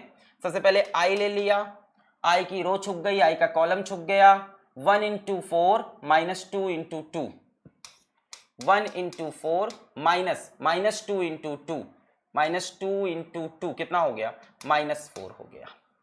माइनस j लगा लिया, माइनस जे लगा लिया, जे की रो, जे का कॉलम छुपा लिया, 3 into 4 minus 2 into 2, 3 into 4 minus 2 into 2, 3 into 4 minus 2 into 2 plus के कैप, अब के का कॉलम छुपा लो, 3 इंटू 2 माइनस 2 माइनस 1 इंटू 2 बच्चों 3 इंटू माइनस 2 माइनस 1 इंटू 2 कितना हो जाएगा, माइनस माइनस प्लस हो गया, 4 4 8 हो गया, 8 आई कैप, ये 2 2 जा 4 3 4 जा 12, 12 माइनस 4 माइनस 8 जे कैप, 3 2 जा माइनस 6 और माइनस 2 माइनस 8 के कैप। क्लियर है, 4 प्लस 4 8 आई कैप, 12 माइनस 4 8 और माइनस लगा माइनस 8 इज कैप, 3 2 जा 6 माइनस 2 माइनस 8 के कैप। अब बच्चों हमसे इसका मैग्नीट्यूड पूछा है, ए क्रॉस बी का मैग्नीट्यूड, वेक्टर का मैग्नीट्यूड क्या होता है, अंडर रूट आई वाले का स्क्वायर प्लस अंडर रूट जे वाले का स्क्वायर प्लस के वाले का स्क्वायर, यही तो होता था ना किसी वेक्टर का मैग्नीट्यूड, इसका स्क्वायर प्लस इसका स्क्वायर प्लस इसका स्क्वायर। बच्चों कितना हो गया, 3 बार 8 का स्क्वायर यानी 3 टाइम्स 8 का स्क्वायर। बच्चों 8 का स्क्वायर और रूट 8 बाहर आ जाएगा, 8 root 3 will be the answer. आ गया सभी को, नोट करना हो नोट करें, 1 2 3 4 5।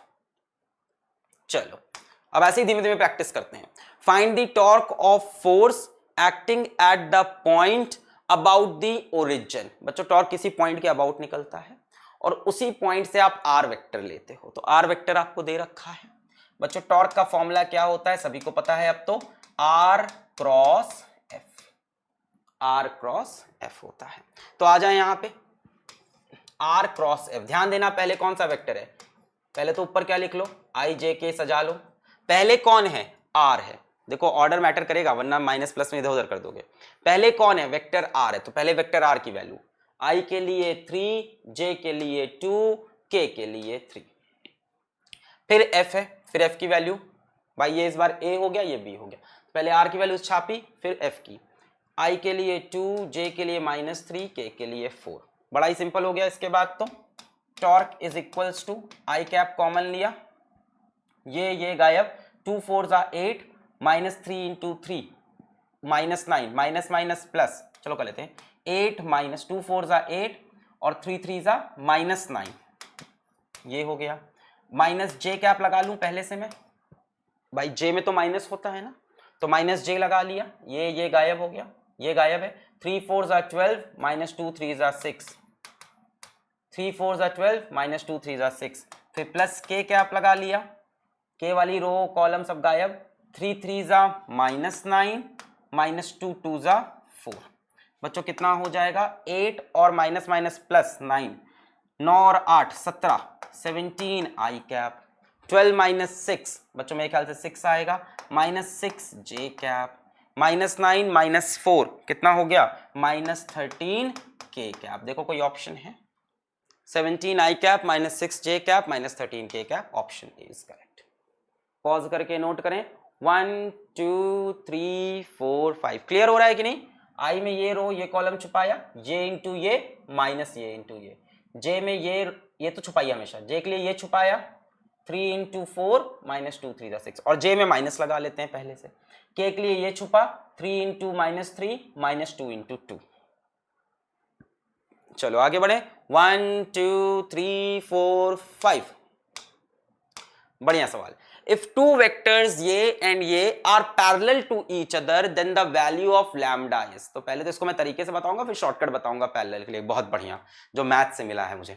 क्या है, इफ टू वेक्टर्स, दो वेक्टर्स दे रखे हैं मेरे को, एक वेक्टर ए मान लेते हैं 2 आई कैप प्लस 3 जे कैप माइनस के कैप, और दूसरा वेक्टर दे रखा है मुझे -4 आई कैप -6 जे कैप प्लस लैम्डा के कैप।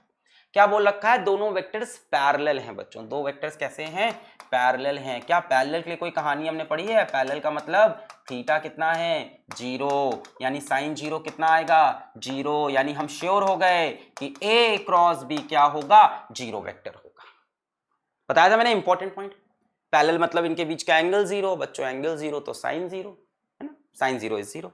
तो भाई ए क्रॉस बी 0 आना, हम ये बात श्योर हो गए। यहाँ पे और डिटर्मिनेंट बना लेते हैं अपना, आई कैप जे कैप के कैप, ए क्रॉस बी करना हो बी क्रॉस ए करना हो, यहां कोई फर्क नहीं पड़ेगा, क्योंकि पैरेलल है। ए क्रॉस बी भी 0 होगा, बी क्रॉस ए क्या होगा, minus of A cross B, minus of 0 है वो भी 0। तो यहाँ पे चाहे ए क्रॉस बी करो चाहे बी क्रॉस ए। तो ए की वैल्यू लिखते हैं 2, यहाँ पे 3, यहाँ पे -1।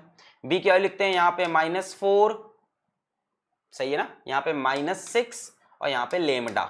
चलो भाई हम निकालने जा रहे हैं ए क्रॉस बी, जो कि हमें पता है 0 आएगा। चलो पहले आई कैप लिया, ये छुप गया, 3 into lambda -1 into 6, 3 into lambda -6 into -1 क्या हो जाएगा, +6 ही हो जाएगा। तो यहाँ पे 6 ही लिख लेते हैं। 3 लैमडा -6 इंटू -1, एक माइनस पहले ये लगेगा, फिर ये इंटू ये क्या आएगा +6। अच्छा, फिर -j कैप -j कैप बच्चों ये पूरा छुप गया, 2 इंटू लैमडा, 2 इंटू भाई ये छुप गया ना पूरा, ये छुप गया, 2 इंटू लैमडा ये पूरा छुप गया, 2 इंटू लैमडा माइनस ये इंटू ये इंटू ये क्या हो जाएगा +4 प्लस के कैप बच्चों। अब के कैप क्या होगा, ये छुप गया, ये छुप गया, 2 इंटू -6 यानी -12 minus 2 into -6 -12 minus 4 into -3 -4 into -3 बच्चों ये फिर से -12 ही होगा मेरे ख्याल से। 2 इंटू 6 -12, फिर एक माइनस लगेगा, -4 इंटू 3 -12। तो हम इसको लिख सकते हैं ए क्रॉस बी की वैल्यू जो हमारे पास आ रही है 3 लैमडा -6 इंटू आई cap -2 lambda -4 into J cap. और बच्चों ये -12 +12 तो ये तो 0 हो गया, ये तो ऑलरेडी 0 हो गया, देखो के कैप के साथ 0 के कैप, -12 +12 0। अब बच्चों ये ए क्रॉस बी है। बच्चों ए क्रॉस बी क्या आना चाहिए, ए क्रॉस बी 0 आना चाहिए। बच्चों यदि कोई वेक्टर 0 है, यदि कोई वेक्टर 0 है, ये आपने शायद रिजल्टेंट पढ़ते वक्त मेरे से पढ़ा था कि अगर कोई वेक्टर 0 है बच्चों तो उसका x कोऑर्डिनेट भी 0 होगा, उसका y कोऑर्डिनेट भी 0 होगा और उसका z कोऑर्डिनेट भी 0 होगा, कंपोनेंट है ना। अगर कोई वेक्टर 0 है बच्चों तो उसका x वाला कंपोनेंट भी 0 होगा, y वाला कंपोनेंट भी। याद है हम लोग बोलते थे कि रिजल्टेंट 0, इसका मतलब rx 0 है, ry 0 है, rz 0 है। तो बच्चों अगर ये 0 है तो ये भी 0 होगा, ये भी 0 और ये भी 0, तो लास्ट वाला तो 0 दिख ही रहा है, तो इसको 0 होना चाहिए और इसको भी 0 होना चाहिए, तभी पूरा वेक्टर 0 होगा। बच्चों इसको 0 करें, 3 lambda -6 is equals to 0, lambda की वैल्यू आई 2 है ना, 3 लैमडा इज इक्वल्स टू 6, 3 2 6, यहां से 2 lambda -4 is equals to 0, lambda की वैल्यू 2, दोनों तरफ से सेम ही आएगी। क्लियर है, 2 वेक्टर्स आर पैरेलल तो उनका क्रॉस प्रोडक्ट 0। इसको करने की एक शॉर्ट टेक्निक है, खटक से निपटाने का तरीका है, खटक से निपटाने का। एनीवेज लैम्डा की वैल्यू 2 बताते हैं फिर दूसरा तरीका। ये तो आपका मेन मेथड हो गया, ठीक है, ये आपका मेथड 1 हो गया। अगर दो वेक्टर्स पैरेलल हैं और आपको कार्टेशियन फॉर्म में चीजें दे रखी है, दो वेक्टर पैरेलल हैं और कार्टेशियन फॉर्म में चीजें दे रखी है, तो एक तरीका ये हो गया बच्चों। दूसरा तरीका देखें, नोट करना हो नोट करें, 1 2 3 4 5 पॉज करके नोट कर लिया। दूसरा तरीका क्या है बच्चों, देखें, बहुत ही हलवा है, मेथड 2। बच्चों अगर A and B are parallel,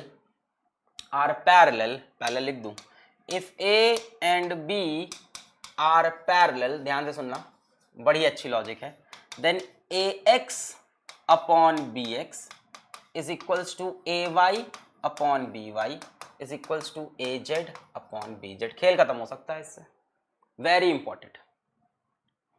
AX upon BX is equals to AY upon BY is equals to AZ upon BZ।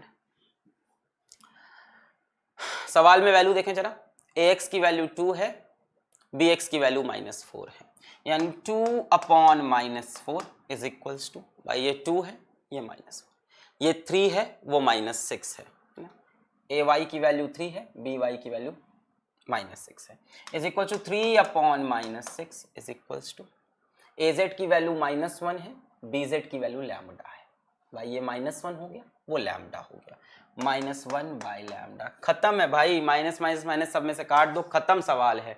2/4 यानी 1/2, 3/6 यानी 1/2, माइनस यहाँ माइनस सब में कट गया, 1 बाय लैम्डा। साफ साफ दिख रहा है लैम्डा की वैल्यू कितनी है। क्लियर है। हो सकता हो इसमें एक से ज्यादा वेरिएबल हो, ये सवाल जब अच्छा बनेगा तो इसमें एक से ज्यादा वेरिएबल डाल देगा। आप देख रहे हो आपके पास 3 इक्वेशन, ये तो फर्जी है, 1/2 मिल गया है। यहाँ पे कुछ और वेरिएबल दिख सकता था, 1/a-2, 1/x, 1/बीटा, 1/गामा, कोई भी एक नया वेरिएबल, और दोनों किसके इक्वल 1/2 के, तो वहां से सॉल्व होता। तो इसके और अच्छे सवाल बन सकते हैं, ठीक है, इसके और बढ़िया हो सकता है क्वाड्रेटिक कोई घुमा के इसमें दे दे। तो ये लॉजिक याद रखने से जल्दी सवाल सॉल्व होगा, अगर उससे करोगे तो बड़ा लेंदी हो जाता है। Simple, ax/bx, ay/by, az/bz। कब लगाना है? जब पैरेलल हो। नोट करें, 1 2 3 4 5। चलो बढ़िया सवाल बच्चों, कॉन्सेप्चुअल सवाल आ गया। Angular momentum of a particle p, sir हमें तो पता ही नहीं एंगुलर मोमेंटम क्या होता है, ये आप पढ़ोगे फिर से कहां पे? रोटेशनल मैकेनिक्स में। एंगुलर मोमेंटम क्या होता है? क्रॉस प्रोडक्ट से आता है, r क्रॉस mv से आता है। mv होता है बच्चों लीनियर मोमेंटम, वो तो पता होगा। सो r क्रॉस mv से बनता है एंगुलर मोमेंटम। इसका जो सिंबल होता है l होता है, देखो दिया हुआ है, टेंशन मतलब इन्होंने सब बताया हुआ है यहाँ। Angular momentum of a particle p about point o, इस पॉइंट के अबाउट एंगुलर मोमेंटम निकाल रहे हैं।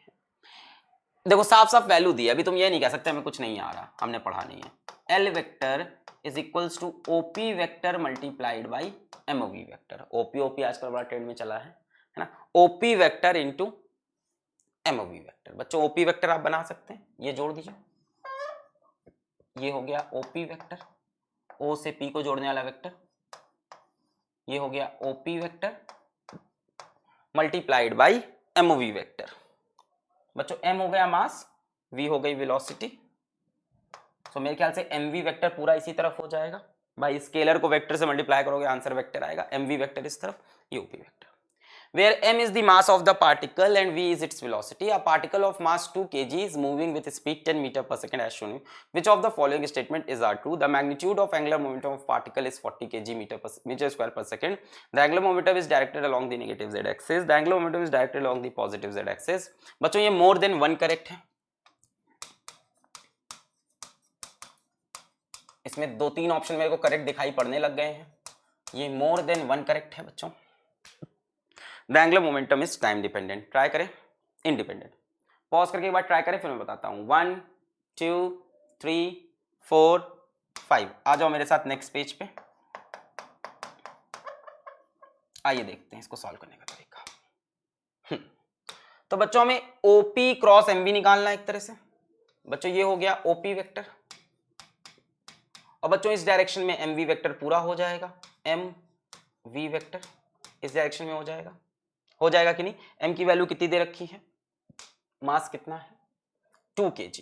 देखो L क्या है, OP vector cross MV vector.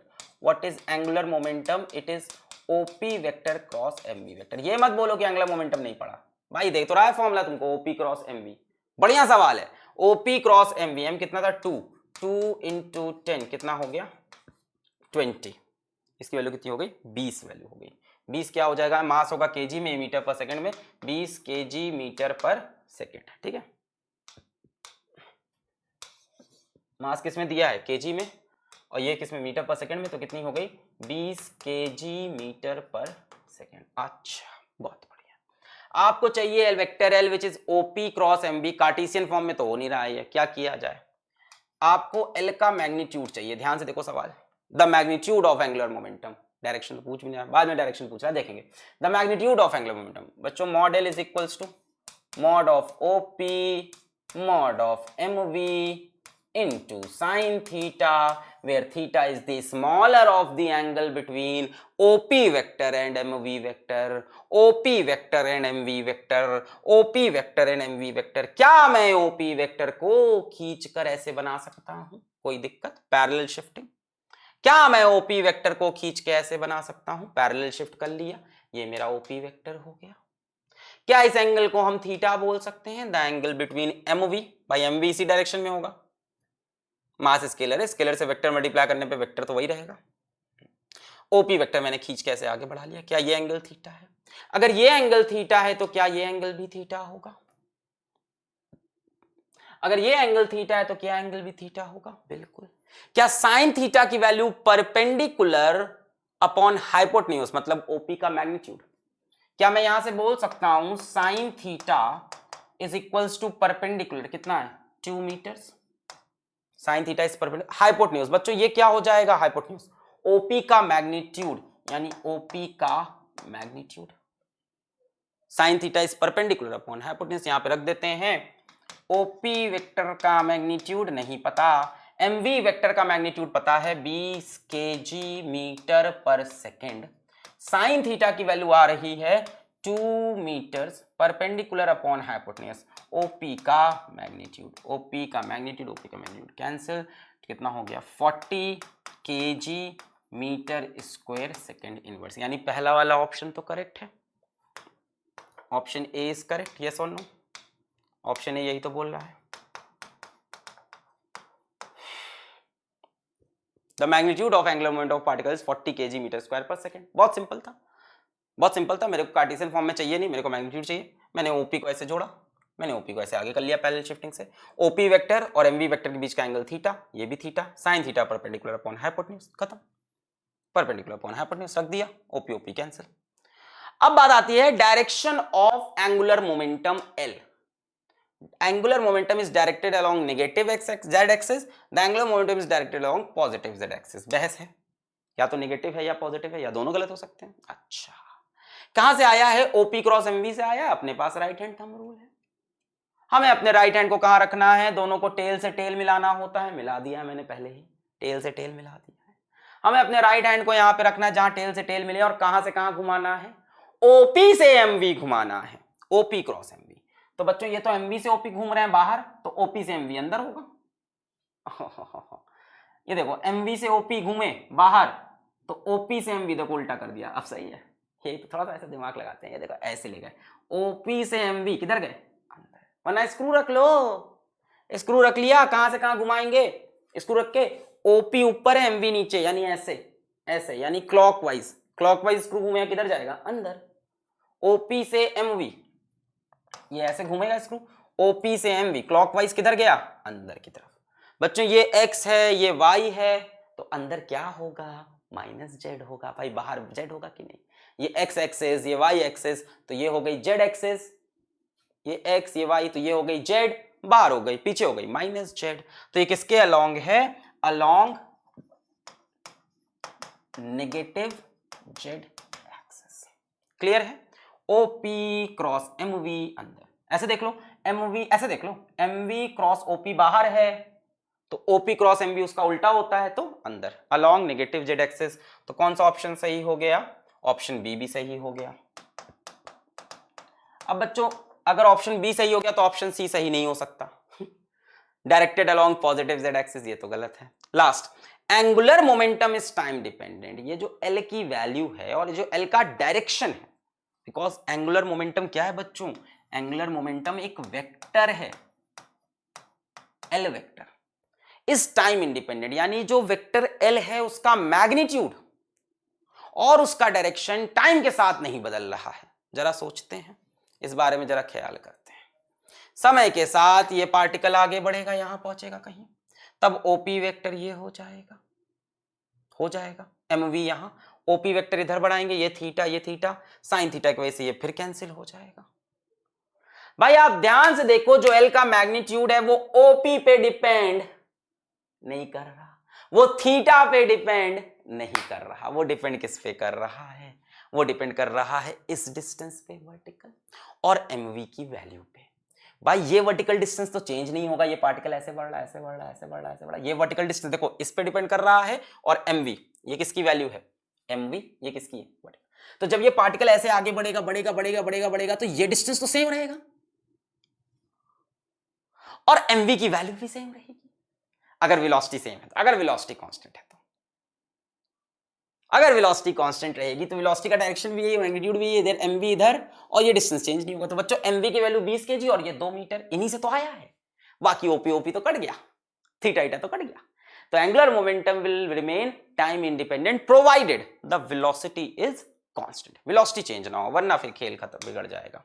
Clear है, यहां पे आप लिख सकते हैं option D is correct, but उसमें एक कंडीशन है, ऑप्शन डी इज करेक्ट, थोड़ा सा डेटा मिसिंग है इसमें, इन्होंने ये नहीं बताया कि कांस्टेंट स्पीड है कि नहीं, लिखा है क्या, is moving with speed 10 meter पर सेकंड, बट ये नहीं बोला कांस्टेंट है कि नहीं, तो आप इसमें ये जोड़ दो, option D is correct if v is constant, velocity का मैग्नीट्यूड और डायरेक्शन अगर चेंज नहीं होता। अगर नहीं होता बच्चों तो mv mv mv mv mv mv mv mv ऐसे p पॉइंट सोचो यहां पे आ गया कहीं, तो OP वेक्टर ये बनेगा, फिर OP को बाहर खींच लोगे, ये theta sine theta is equals to 2 upon OP, फिर OP OP कैंसिल हो जाएगा। भाई L की वैल्यू OP और थीटा पे डिपेंड ही नहीं कर रही है ना, जरा इमेजिन कराते हैं इसको। मान लो यहां पहुंच गया पार्टिकल कहीं, ये तो अभी भी 2 ही रहेगा ना, ये रहा O, तो बच्चों ये जुड़ा OP, मैंने आगे खींच लिया OP, और बच्चों ये हो गया MV, ये एंगल थीटा, ये थीटा, तो साइन थीटा फिर से 2 अपॉन OP आ जाएगा, साइन थीटा 2 अपॉन OP, और L क्या होगा OP MV sine theta, OP MV sine theta, OP MV sine theta, MV की वैल्यू यही रहेगी अगर वेलोसिटी सेम है, और साइन थीटा क्या हो जाएगा 2 upon sine theta 2 upon OP, cancel हो जाएगा OP OP। क्लियर है? 3 ऑप्शन करेक्ट थे। आगे बढ़े, 1 2 3 4 एंड 5। अब देखो ये भी क्लास 12 की चीज है पर आपको समझ में आ जाएगी क्योंकि वेक्टर प्रोडक्ट की बात की है। The magnetic force on moving charge is F is equals to Q into V cross B, F is equals to Q into V cross B, ये क्लास 12 का है। देख रहे हो क्रॉस प्रोडक्ट कहां तक गया हुआ है, F is equals to Q into V cross B। अब Q क्या है, कोई स्केलर वैल्यू है, सोच लो कोई नंबर है 2 4 6 10 ऐसे कोई नंबर लिखा है, V cross B, cross product V और B के क्रॉस करने पे F आ रहा है। Here Q is electric charge on particle, V is velocity of particle, B is magnetic field, जिससे आपको कोई फर्क नहीं पड़ता। आपसे क्या मतलब, इस फॉर्मूले थोड़ी ना समझने अभी मेरे को कि F क्या है, Q क्या है, V क्या है, मेरे से क्या मतलब है, मेरे को कोई फॉर्मूले से मतलब नहीं मेरे को, तो भाई क्रॉस प्रोडक्ट के नियम समझने इसके अंदर से कुछ बढ़िया बढ़िया। अच्छा, a charge particle of charge 1 coulomb, बच्चों Q की वैल्यू हमको बता दी, Q charge particle 1 coulomb, is moving with velocity, हमको V की वैल्यू बता दी, V की वैल्यू है I कैप प्लस J कैप माइनस K कैप मीटर्स पर second. In a magnetic field हमको B की भी वैल्यू बता दी, वेक्टर B की वैल्यू है 2I cap minus J cap plus 4K cap, और साथ में लगा दिया टेस्ला। बच्चों टेस्ला इसकी यूनिट होती है मैग्नेटिक फील्ड की, निकोलस टेस्ला के ऊपर इनका नाम रखा गया साइंटिस्ट के ऊपर।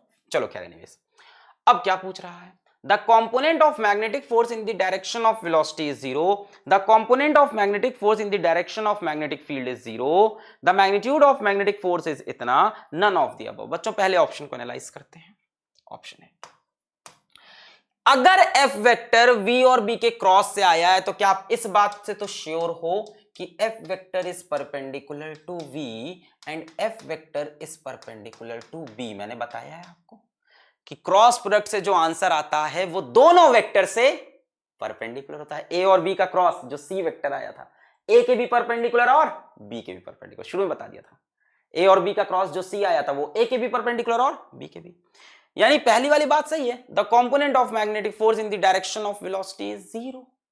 भाई फोर्स क्या है, वेलोसिटी के परपेंडिकुलर है, फोर्स वेलोसिटी के परपेंडिकुलर है बच्चों, तो इस फोर्स का कंपोनेंट वेलोसिटी के अलोंग तो 0 ही होगा। सोच लो ये वेलोसिटी है और फोर्स ऐसे आई है बच्चों। अब सवाल आपसे क्या कह रहा है, the component of magnetic force, बच्चों यही मैग्नेटिक फोर्स है, इन द डायरेक्शन ऑफ वेलोसिटी, बच्चों इसका वेलोसिटी के डायरेक्शन में क्या कंपोनेंट होगा, F cos 90, क्या कंपोनेंट होगा F cos 90, F cos 90 कितना हो गया 0, बात सही कह रहे हैं ये। The component of force in the direction of velocity is 0। भाई वेक्टर प्रोडक्ट क्या होगा, दोनों वेक्टर के परपेंडिकुलर होगा, F is perpendicular to V, F is perpendicular to B।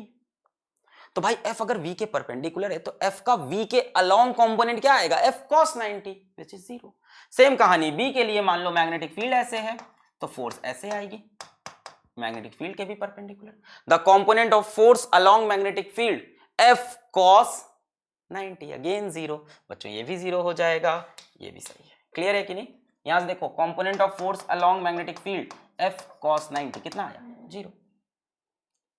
छोटा सा नियम यूज किया हमने वेक्टर प्रोडक्ट का कि जो वेक्टर आता है क्रॉस प्रोडक्ट से वो दोनों वेक्टर से परपेंडिकुलर, V के परपेंडिकुलर तो V के अलोंग इसका कंपोनेंट F cos 90, B के परपेंडिकुलर B के अलोंग कंपोनेंट F cos 90, दोनों 0। क्लियर है, तीसरा वाला चेक करना पड़ेगा, मैग्नीट्यूड ऑफ मैग्नेटिक फोर्स निकालना पड़ेगा, Q into V cross B करना पड़ जाएगा इस बार। पहले V क्रॉस B कर लेना, उसके मैग्नीट्यूड को Q से मल्टीप्लाई कर लेना। ट्राई करते हैं, पॉज कर लो, नोट कर लो पहले। 1 2 3 4 5, आ जाओ इनका क्रॉस प्रोडक्ट निकालते हैं। और हमको निकालना है F is equals to Q into V cross B. तो एक काम करते हैं, F का मैग्नीट्यूड चाहिए हमको, तो magnitude of S is equals to magnitude of Q into magnitude of V cross B। भाई मैग्नीट्यूड ही तो चाहिए, ध्यान से देखो, the magnitude of magnetic force. तो V क्रॉस B निकालना पड़ेगा, इसके लिए थोड़ी सी मेहनत ये करनी पड़ेगी। V क्रॉस B कर लेते हैं साहब, I cap J cap K cap. चलो V की वैल्यू रखते हैं 1 1 माइनस 1, V की वैल्यू I J K में 1 1 माइनस 1, और B की वैल्यू 2 माइनस 1 और 4, 2 माइनस 1 और 4। चलो भाई V क्रॉस B निकालना है हमें, so V cross B is equals to I cap, ये छुप गया ये छुप गया, 1 इंटू 4 माइनस 1 इंटू 1, ये प्लस 1 हो जाएगा, माइनस J कैप लिख लेंगे, ये छुप गया ये छुप गया, 1 into 4 minus 2 into minus 1, minus 2 आ जाएगा, ये 1 into 4 minus 2 into minus 1 minus 2, plus K cap, K वाला सब छुप गया, 1 इंटू माइनस 1 माइनस 2। बच्चों कितना आ रहा है, 3I कैप प्लस हो गया माइनस 6J कैप, देखो माइनस माइनस प्लस 2, 2 और 4 6, 6J कैप और माइनस 3K कैप। बच्चों ये V क्रॉस B की वेक्टर वैल्यू आई। अब इसका मैग्नीट्यूड, V क्रॉस B का मैग्नीट्यूड अंडर रूट 3 का स्क्वायर प्लस माइनस 6 का स्क्वायर प्लस माइनस 3 का स्क्वायर, कितना हो जाएगा, 3 का स्क्वायर 9, 6 का स्क्वायर 36 माइनस 3 का स्क्वायर 9, 9 9 18, 18 और 36 54, अंडर रूट 54, 9 9 18, 18 और 36 48 और 6 54। बच्चों Q की वैल्यू दे रखी है 1 कूलम, तो ये 1 हो गया, ये कितना है रूट 54, आंसर कितना आ गया रूट 54 न्यूटन SI यूनिट में, यानी ऑप्शन सी भी करेक्ट है। ये आसान था, ऑप्शन ए और बी यहां समझना था कि भाई F is equals to Q into V cross B आया, तो F V के भी परपेंडिकुलर होगा और B के भी। अब भाई परपेंडिकुलर है तो उसके along component F cos 90। Note करें, 1 2 3 4 5 कंपोनेंट लेना आता है ना, F cos theta. Clear, component कैसे लेते हैं, F cos थीटा, तो F cos 90, मैग्नेटिक फील्ड के अलोंग भी F cos 90। None of the above तो होगा नहीं, तीनों सही होगा। आगे बढ़ते हैं बच्चों, एक नया कॉन्सेप्ट, एरिया ऑफ ट्रायंगल। ये एप्लीकेशन है क्रॉस प्रोडक्ट का, बड़ा ही सिंपल चीज है बच्चों। एरिया ऑफ ट्रायंगल क्या होता है, हम लोग बचपन से जानते हैं ये बात कि area of a triangle is nothing but half into base into height. सब लोग को पता है हाफ बेस हाइट। बच्चों ये ट्रायंगल है जिसकी दो साइड दो वेक्टर से बनी है, ए और बी से, दो साइड दो वेक्टर से बनी है ए और बी से, उनके बीच का एंगल थीटा है। बच्चों इसका बेस तो ए वेक्टर के मैग्नीट्यूड के बराबर होगा, और बच्चों इसकी हाइट ये कितनी होगी, क्या ये आप बता सकते हैं। बच्चों ये बी है तो ये होगा बी कॉस थीटा, और ये कितना होगा बी साइन थीटा, होगा कि नहीं। बी के कंपोनेंट बी कॉस थीटा, इधर बी साइन थीटा। तो आप ध्यान से देखो क्या मैं लिख सकता हूं, हाफ बेस की जगह ए वेक्टर का मैग्नीट्यूड मल्टीप्लाइड बाई हाइट की जगह बी का मैग्नीट्यूड इंटू साइन थीटा। बोलो कुछ गलत है क्या, बेस की जगह वेक्टर ए का मैग्नीट्यूड, हाइट की जगह बी कॉस थीटा, ये बी साइन थीटा। बच्चों क्या ये half into mod A mod B sine theta बन गया। क्या बच्चों ये ए क्रॉस बी का मॉड है, बिल्कुल। तो क्या आप लिख सकते हैं half of A cross B का मॉड। क्या यही एरिया ऑफ ट्रायंगल होगा। अगर किसी ट्रायंगल के दो साइड्स दो वेक्टर बना रहे हैं तो उस ट्रायंगल का area half of A cross B के मैग्नीट्यूड के बराबर होगा। एरिया ऑफ अ ट्रायंगल यहीं पे लिख लेते हैं, हाफ इंटू ए क्रॉस बी का मैग्नीट्यूड। अगर दो साइड्स दो वेक्टर उसके दो साइड में। अब बता इसमें एक और अच्छी चीज बताएं, टेंशन मत लेना कि टेल से टेल जुड़े हैं कि नहीं, है ना, हेड से हेड जुड़े हैं, कौन से वेक्टर दिए, एकदम टेंशन नहीं, बस दो वेक्टर देख लेना जो ट्रायंगल की साइड बना रहे हैं, ये लगा देना, क्योंकि मॉड लगा है, मॉड लगा है साहब, टेल से टेल जुड़े हो, हेड से हेड जुड़े हो, थीटा लो 180 माइनस थीटा लो, कुछ फर्क नहीं पड़ना है, मॉड लगा दिया है। ए क्रॉस बी निकालो, बी क्रॉस ए निकालो, कोई फर्क नहीं, ए क्रॉस बी और बी क्रॉस ए का मैग्नीट्यूड तो सेम है। तो कोई भी दो साइड्स मिल जाए ट्रायंगल की, इसमें बिल्कुल कंफ्यूज नहीं होना है। क्या बोल रहा हूं मैं, कोई भी दो साइड्स मिले ट्रायंगल की, कोई भी दो sides of a triangle given by two vectors, ऐसा मिल जाए बस, तो खेल खत्म कर देना, तो ये लगा देना सीधा। नोट करें 1 2 3 4 5। आगे बढ़ते हैं। नेक्स्ट है बच्चों एरिया ऑफ अ पैरेललोग्राम। बच्चों एरिया ऑफ अ पैरेललोग्राम क्या होता है, एरिया ऑफ अ पैरेललोग्राम क्या होता है बच्चों, एरिया ऑफ अ पैरेललोग्राम होता है बच्चों बेस इंटू हाइट। ट्रायंगल क्या था, half into base into height, ये होता है बच्चों बेस इंटू हाइट। इस पैरेललोग्राम का बेस देखो ए है, इस पैरेललोग्राम का बेस ए है, ये एक पैरेललोग्राम है जिसके दो साइड्स दो वेक्टर से बने हुए हैं, एडजेसेंट साइड्स आपको मिल गई हैं, इसमें डिफरेंस है, इसमें एडजेसेंट साइड होनी चाहिए, ये दोनों ले लेना पैरेलल, वरना फिर एरिया जीरो आ जाएगा। पैरेलल लाइंस के बीच में एंगल क्या क्लोज होगा भाई, जीरो क्लोज हो जाएगा, तो पैरेलल मत ले लेना, इसमें ये दोनों वेक्टर होने चाहिए जो बगल बगल में हो। तो बच्चों इसका बेस तो ए हो गया, इसकी हाइट कितनी हो जाएगी, मेरे ख्याल से ये इसकी हाइट है बच्चों, ये बी है, ये बी कॉस थीटा, ये कितना हो जाएगा बी साइन थीटा, ये vector B cos theta B sine theta. तो बड़ा ही आसान है बच्चों, बेस कितना है magnitude of vector A, height कितनी है ये B sine theta, so mod B sine theta. बच्चों mod A mod B sine theta क्या बन गया, ये ए क्रॉस बी का mod, area of a parallelogram. इसमें बच्चों ध्यान देना कि कोई भी दो साइड्स नहीं चलेगी, आपको यहां पे टू एडजेसेंट साइड्स पता होनी चाहिए, दो एडजेसेंट साइड्स यदि दो वेक्टर से गिवन है तभी काम बनेगा, टेल से टेल जुड़े हों, हेड से हेड जुड़े हों, हेड से टेल जुड़े हों, उससे फर्क नहीं पड़ेगा क्योंकि यहां पे मॉड लगा रखा है, ठीक है। ऐसे भी सोच सकते हो बच्चों ये पैरेललोग्राम दो ट्रायंगल से बना है, ऐसे भी इमेजिन कर सकते हो, यहां से इसको काट दो, एक ट्रायंगल इधर एक ट्रायंगल इधर, एक ट्रायंगल का area half of A cross B, दूसरे का half of A cross B, जोड़ दिया ए क्रॉस बी। पैरेललोग्राम देखो दो ट्रायंगल से बना है, यहां से काट के देखो, half of A cross B, half of A cross B, A cross B. Note करें 1 2 3 4 5। सवाल, calculate the area of a triangle determined by two vectors, vector A and vector B. आपको इस ट्रायंगल का एरिया चाहिए, vector A और vector B आपको given है। बच्चों जब ऐसे दो दो दिए हो ना आई और जे, तो इसमें डिटर्मिनेंट बनाना इतना अच्छा ऑप्शन नहीं होता, इसमें तुम खटाखट देख के कर सकते हो, इसको थोड़ा सा सीखो। आपको एरिया ऑफ ट्रायंगल चाहिए, कितना होगा half mod of A cross B ना, तो ए क्रॉस बी चाहिए होगा मेरे को। अच्छा मैं क्या कह रहा हूं, जब ऐसे दिखे ना कि जिसमें आई और जे ही हैं, उसमें भी आई और जे ही दिख रहे हैं, सेम आई और जे, तो इसमें डिटर्मिनेंट बनाने को कर लो, तुम डिटर्मिनेंट से कर लो, के वाला कॉलम पूरा जीरो रहेगा, के है ही नहीं, के वाला कॉलम पूरा जीरो कर लो, कर सकते हो, बट मैं तुमको तरीका बता रहा हूं कैसे इसको करना चाहिए। स्पीड भी तो एक चीज होती है, 3i cap plus 4j cap, और b कितना है -3i cap plus 7j cap. आपको क्या करना है a क्रॉस b, a से b की तरफ क्रॉस, तो पहले a से इसको मतलब इससे इसको क्रॉस करो, इससे इसको क्रॉस करो, फिर इससे इसको क्रॉस करो, इसको इससे, भाई 3 3 जा 9 और i cap cross i cap 0 हो गया, फिर 3 को इससे 3 7 जा 21, i cross j k cap आ जाएगा, सिंपल।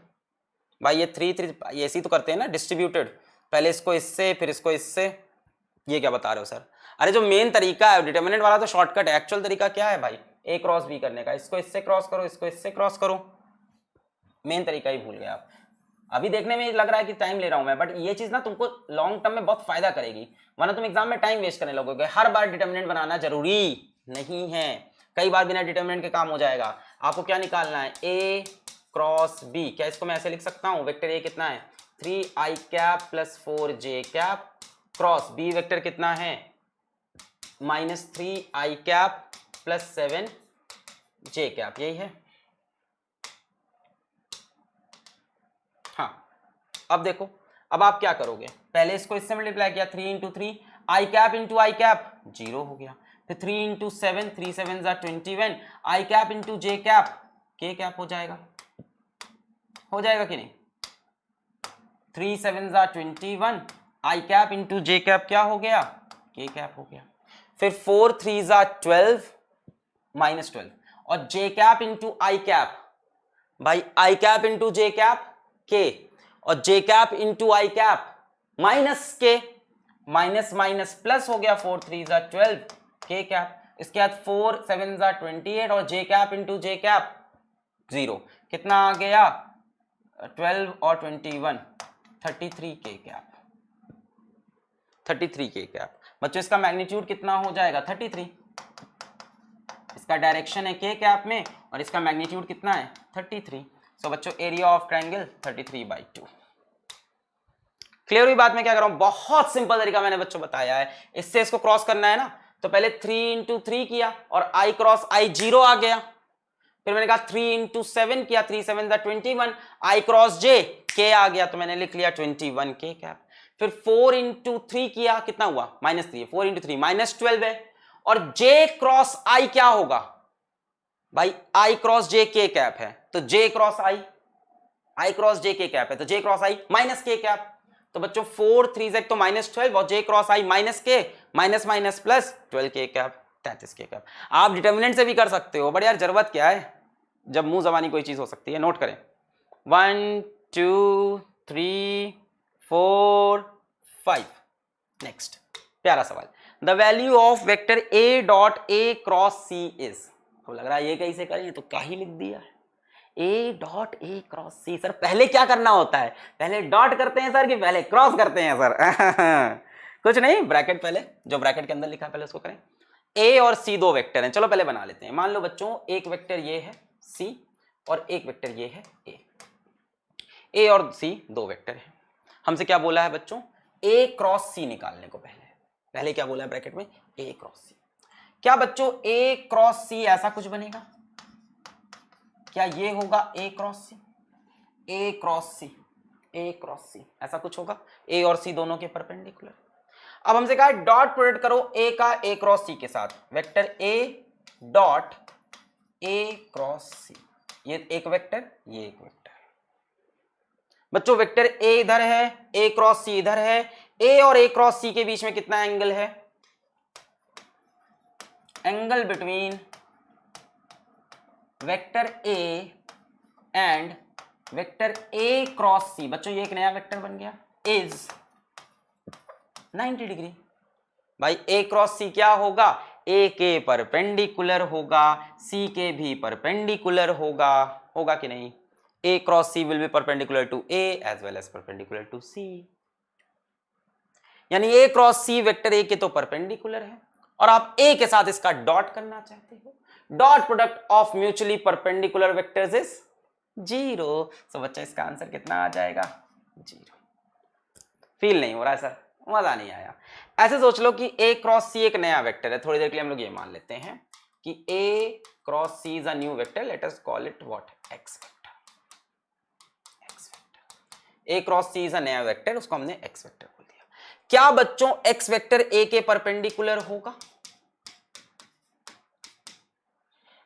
क्या ये एक्स वेक्टर, अगर मैं इसको एक्स बोल दूं तो क्या वेक्टर एक्स ए के परपेंडिकुलर होगा? श्योर हो।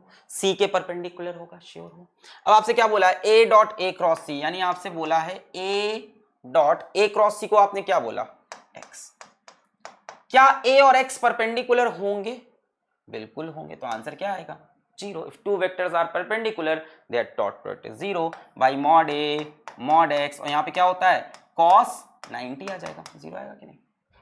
मैंने क्या कहा कि आप ए क्रॉस सी को थोड़ी देर के लिए एक नया वेक्टर मान लो, X vector. A cross C को आप एक नया वेक्टर मान लो, vector X. Simple, vector X is perpendicular to A as well as perpendicular to C. अब पूछा क्या है आपसे, ए डॉट ए क्रॉस सी, तो क्या इसको हम ऐसे लिख सकते हैं, ए डॉट एक्स और ए और एक्स परपेंडिकुलर। नोट करें 1 2 3 4 5। चलो क्या दिया है, if mod A is equals to √5, हर तरह के सवाल मैं प्रैक्टिस करा रहा हूं आपको। If mod A is equals to √5, mod B is equals to 3 and A cross B is equals to 2 times of A dot B. बच्चों ये पॉसिबल नहीं है, ये चीज गलत लिखी हुई है। सर क्यों गलत है? बच्चा ए क्रॉस बी एक वेक्टर होगा और ए डॉट बी एक स्केलर क्वांटिटी है, दोनों को इक्वेट कैसे कर सकते हो? ए क्रॉस बी एक वेक्टर आएगा, ए डॉट बी एक स्केलर आएगा, स्केलर वेक्टर इक्वल नहीं हो सकते, यानी ये सवाल थोड़ा सा मिसप्रिंटेड हो गया है। यहाँ पे ये लिखा होना चाहिए था mod of A cross B is equal to 2 times of mod of A dot B. अब ये सही है, mod of A cross B is 2 times of mod of A dot B. अब ये सही हो गया है, अब दोनों तरफ मैग्नीट्यूड है। Then a plus B is equals to, हमसे पूछा है vector a plus vector b का मैग्नीट्यूड कितना होगा। चलो भाई, जो गिवन इक्वेशन उसको लेके हम आगे बढ़ते हैं। a क्रॉस b का mod is equals to 2 times of a dot b का मॉड। बच्चों a क्रॉस b का मॉड यानी mod a mod b sine theta, अगर ए और बी के बीच में एंगल थीटा है, 2 times of A dot B का मॉड बच्चों मॉड ए मॉड बी क्या आ जाएगा कॉस थीटा, अगर ए और बी के बीच में एंगल थीटा है तो mod A mod B cos theta. Mod A cancel, क्योंकि जीरो नहीं है तो कैंसिल कर सकते हैं, मॉड बी कैंसिल, जीरो नहीं कैंसिल हो सकता है। Sine theta is equals to 2 cos theta, ये इंफॉर्मेशन मिली मुझे, sine theta is equals to 2 cos theta. अब मेरे को चाहिए क्या भाई, a प्लस बी का मॉड चाहिए, ठीक है, ये इन्फॉर्मेशन मिली। अभी बताएंगे कैसे प्रोसीड करना होगा, बढ़िया सवाल है, मतलब 11th के लिए बढ़िया है, अभी नए नए अगर 11th में हो। Mod a plus B is equals to under root क्या होता है a square plus B square plus 2ab cos theta, यही होता है a square plus B square plus 2ab cos theta. अब क्या करें यार, कॉस थीटा की वैल्यू तो पता ही नहीं चली, साइन थीटा बाई 2 आ रही है, कोई स्टैंडर्ड वैल्यू भी नहीं है ये, sine theta by cos theta, tan theta is equals to 2, कोई स्टैंडर्ड वैल्यू है tan थीटा की वैल्यू 2, एंगल ही नहीं मिल रहा है, करे क्या?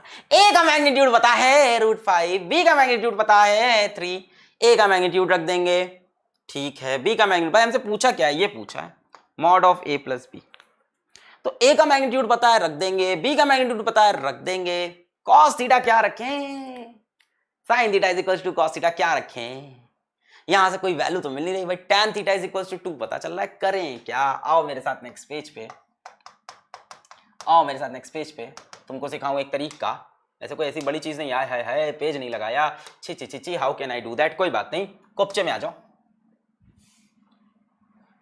कोपचे में आओ, तुमको बताता हूं, लेट्स कम टू अ कोपचा, बहुत आसान है, यहां से sine theta is equals to 2 cos theta, sine theta is equals to 2 cos theta, cos theta इधर ले आए, sine theta by cos theta क्या बन गया, tan theta is equals to 2, cos theta को इधर ले आए, tan theta is equals to 2। अच्छा, अगर tan थीटा 2 है तो cos थीटा क्या होगा, ट्रिग्नोमेट्रिक आइडेंटिटी लगाएंगे, दिमाग में जोर लगाएंगे, भाई तो बोल सकते हैं sin थीटा 2 cos थीटा, इधर आए tan theta is equals to 2, तो cos थीटा क्या होगा 1 plus sin square theta 1 minus sin square, कुछ नहीं, रुको आराम समझो, tan थीटा 2 है, एक ट्रायंगल बना लो, wow sir what a method, yes, एक ट्रायंगल बना लो, इस एंगल के इस एंगल को थीटा बोल दो, इस ट्रायंगल के इस एंगल को थीटा बोल दो, अगर ये वही ट्रायंगल है जिसका tan थीटा 2 है, तो बच्चों tan थीटा 2 का मतलब परपेंडिकुलर अपॉन बेस, अगर मैं इसको 2/1 लिख दूं तो कोई दिक्कत नहीं, परपेंडिकुलर अपॉन बेस, इसका परपेंडिकुलर 2 है, बेस 1 है, आ हा हा हा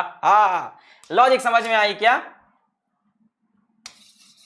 कंफ्यूज थे हम लोग, sine theta is equal to 2 cos theta देख कर कि करें तो करें कैसे, हम करें तो करें क्या, जाएं तो जाएं कहां, समझ में नहीं आ रहा, वाह मोदी जी वाह, हाँ, समझ ही में नहीं आ रहा क्या करें, sine theta is equal to 2 cos theta, cos theta की वैल्यू ही नहीं मिली, मिल जाती यहां रख देते, मॉड ए पता था, मॉड बी पता था, सब रख के आंसर आ जाता। तो हमने कहा भाई sine theta is equal to 2 cos theta, यहां से sine theta upon cos theta is tan theta, tan theta is equal to 2, कोई ट्रिग्नोमेट्रिक आइडेंटिटी नहीं, वैसे हजारों आइडेंटिटी मिलेंगी, नहीं लगाना है, एकदम तरीका समझना है, मेथड जो कहीं भी वर्क करेगा, tan थीटा 2 है, एक ट्रायंगल बना लो, एक ट्रायंगल बना लो, मान लो इसी का tan थीटा 2 आ रहा है इस ट्रायंगल का, एक राइट एंगल ट्रायंगल बना लो, अपने पास एक राइट एंगल ट्रायंगल तैयार कर लो, अपने पास एक राइट एंगल ट्रायंगल तैयार कर लो और मान लेते हैं इसी ट्रायंगल का tan थीटा 2 आ रहा है, इसी ट्रायंगल का tan थीटा 2 आ रहा है। क्या बच्चों tan थीटा 2/1 लिखा जा सकता है? क्या tan theta perpendicular upon base होता है? तो अगर परपेंडिकुलर 2 है, छी इतना गंदा बनाया, क्या tan theta perpendicular upon base हो सकता है? तो अगर परपेंडिकुलर 2 है तो बेस 1 लिख देंगे बच्चों। क्या बच्चों अब तीसरी साइड अपने आप बता सकते हो आप, अंडर रूट इसका स्क्वायर प्लस इसका स्क्वायर, यही तो होगा ना, अगर ये राइट एंगल ट्रायंगल है। मैंने बोला एक राइट एंगल ट्रायंगल बना लो, उसके इस एंगल को थीटा बोल दो, और tan थीटा कितना आ रहा है 2, तो 2/1 तो लिख ही सकते हैं। तो tan theta is perpendicular upon base, perpendicular upon base. अब हाइपोटेन्यूज कितना हो जाएगा, अंडर रूट इसका स्क्वायर प्लस इसका स्क्वायर, 2 का स्क्वायर 4, 1 का स्क्वायर 1, 4 + 1 5। अब यहां से cos थीटा आप तुरंत बता सकते हो, cos theta is base upon hypotenuse. तो ये तरीका आप याद रखना, आगे भी हमेशा आपके काम आएगा। cos theta is equals to base upon hypotenuse, 1/√5, 1/√5। खत्म, खेल खत्म। Under root mod of a का स्क्वायर √5 का स्क्वायर 5, मॉड ऑफ b का स्क्वायर 3 का स्क्वायर 9 प्लस 2 इंटू a यानी √5, b यानी 3, cos थीटा 1/√5। ये और ये कैंसिल, 2 3 जा 6 और 9 14 और 5, 2 3 जा 6 और 5 11, 11 और 9 20, √20 आ रहा है मेरा, सही कर रहा हूं। Under root a square 5, b square 9, 2 into a into 5 into cos theta 1/√5, 2 3 जा 6, 6 और 5 11, 11 20। बच्चों 20 को हम क्या लिख सकते हैं, 4 इंटू 5 यानी 2√5। क्लियर है, a प्लस b 2√5। तो यहां पे आपका वेक्टर प्रोडक्ट या क्रॉस प्रोडक्ट का लेक्चर होता है समाप्त। अब आप वेबसाइट पे जाएंगे, डीपीपी को डाउनलोड करेंगे और उसको सॉल्व करेंगे। इसके बाद हम डीपीपी के सॉल्यूशंस बनाएंगे, क्रॉस प्रोडक्ट के और डॉट प्रोडक्ट दोनों के। सब पढ़ाई करते रहें। All the very best.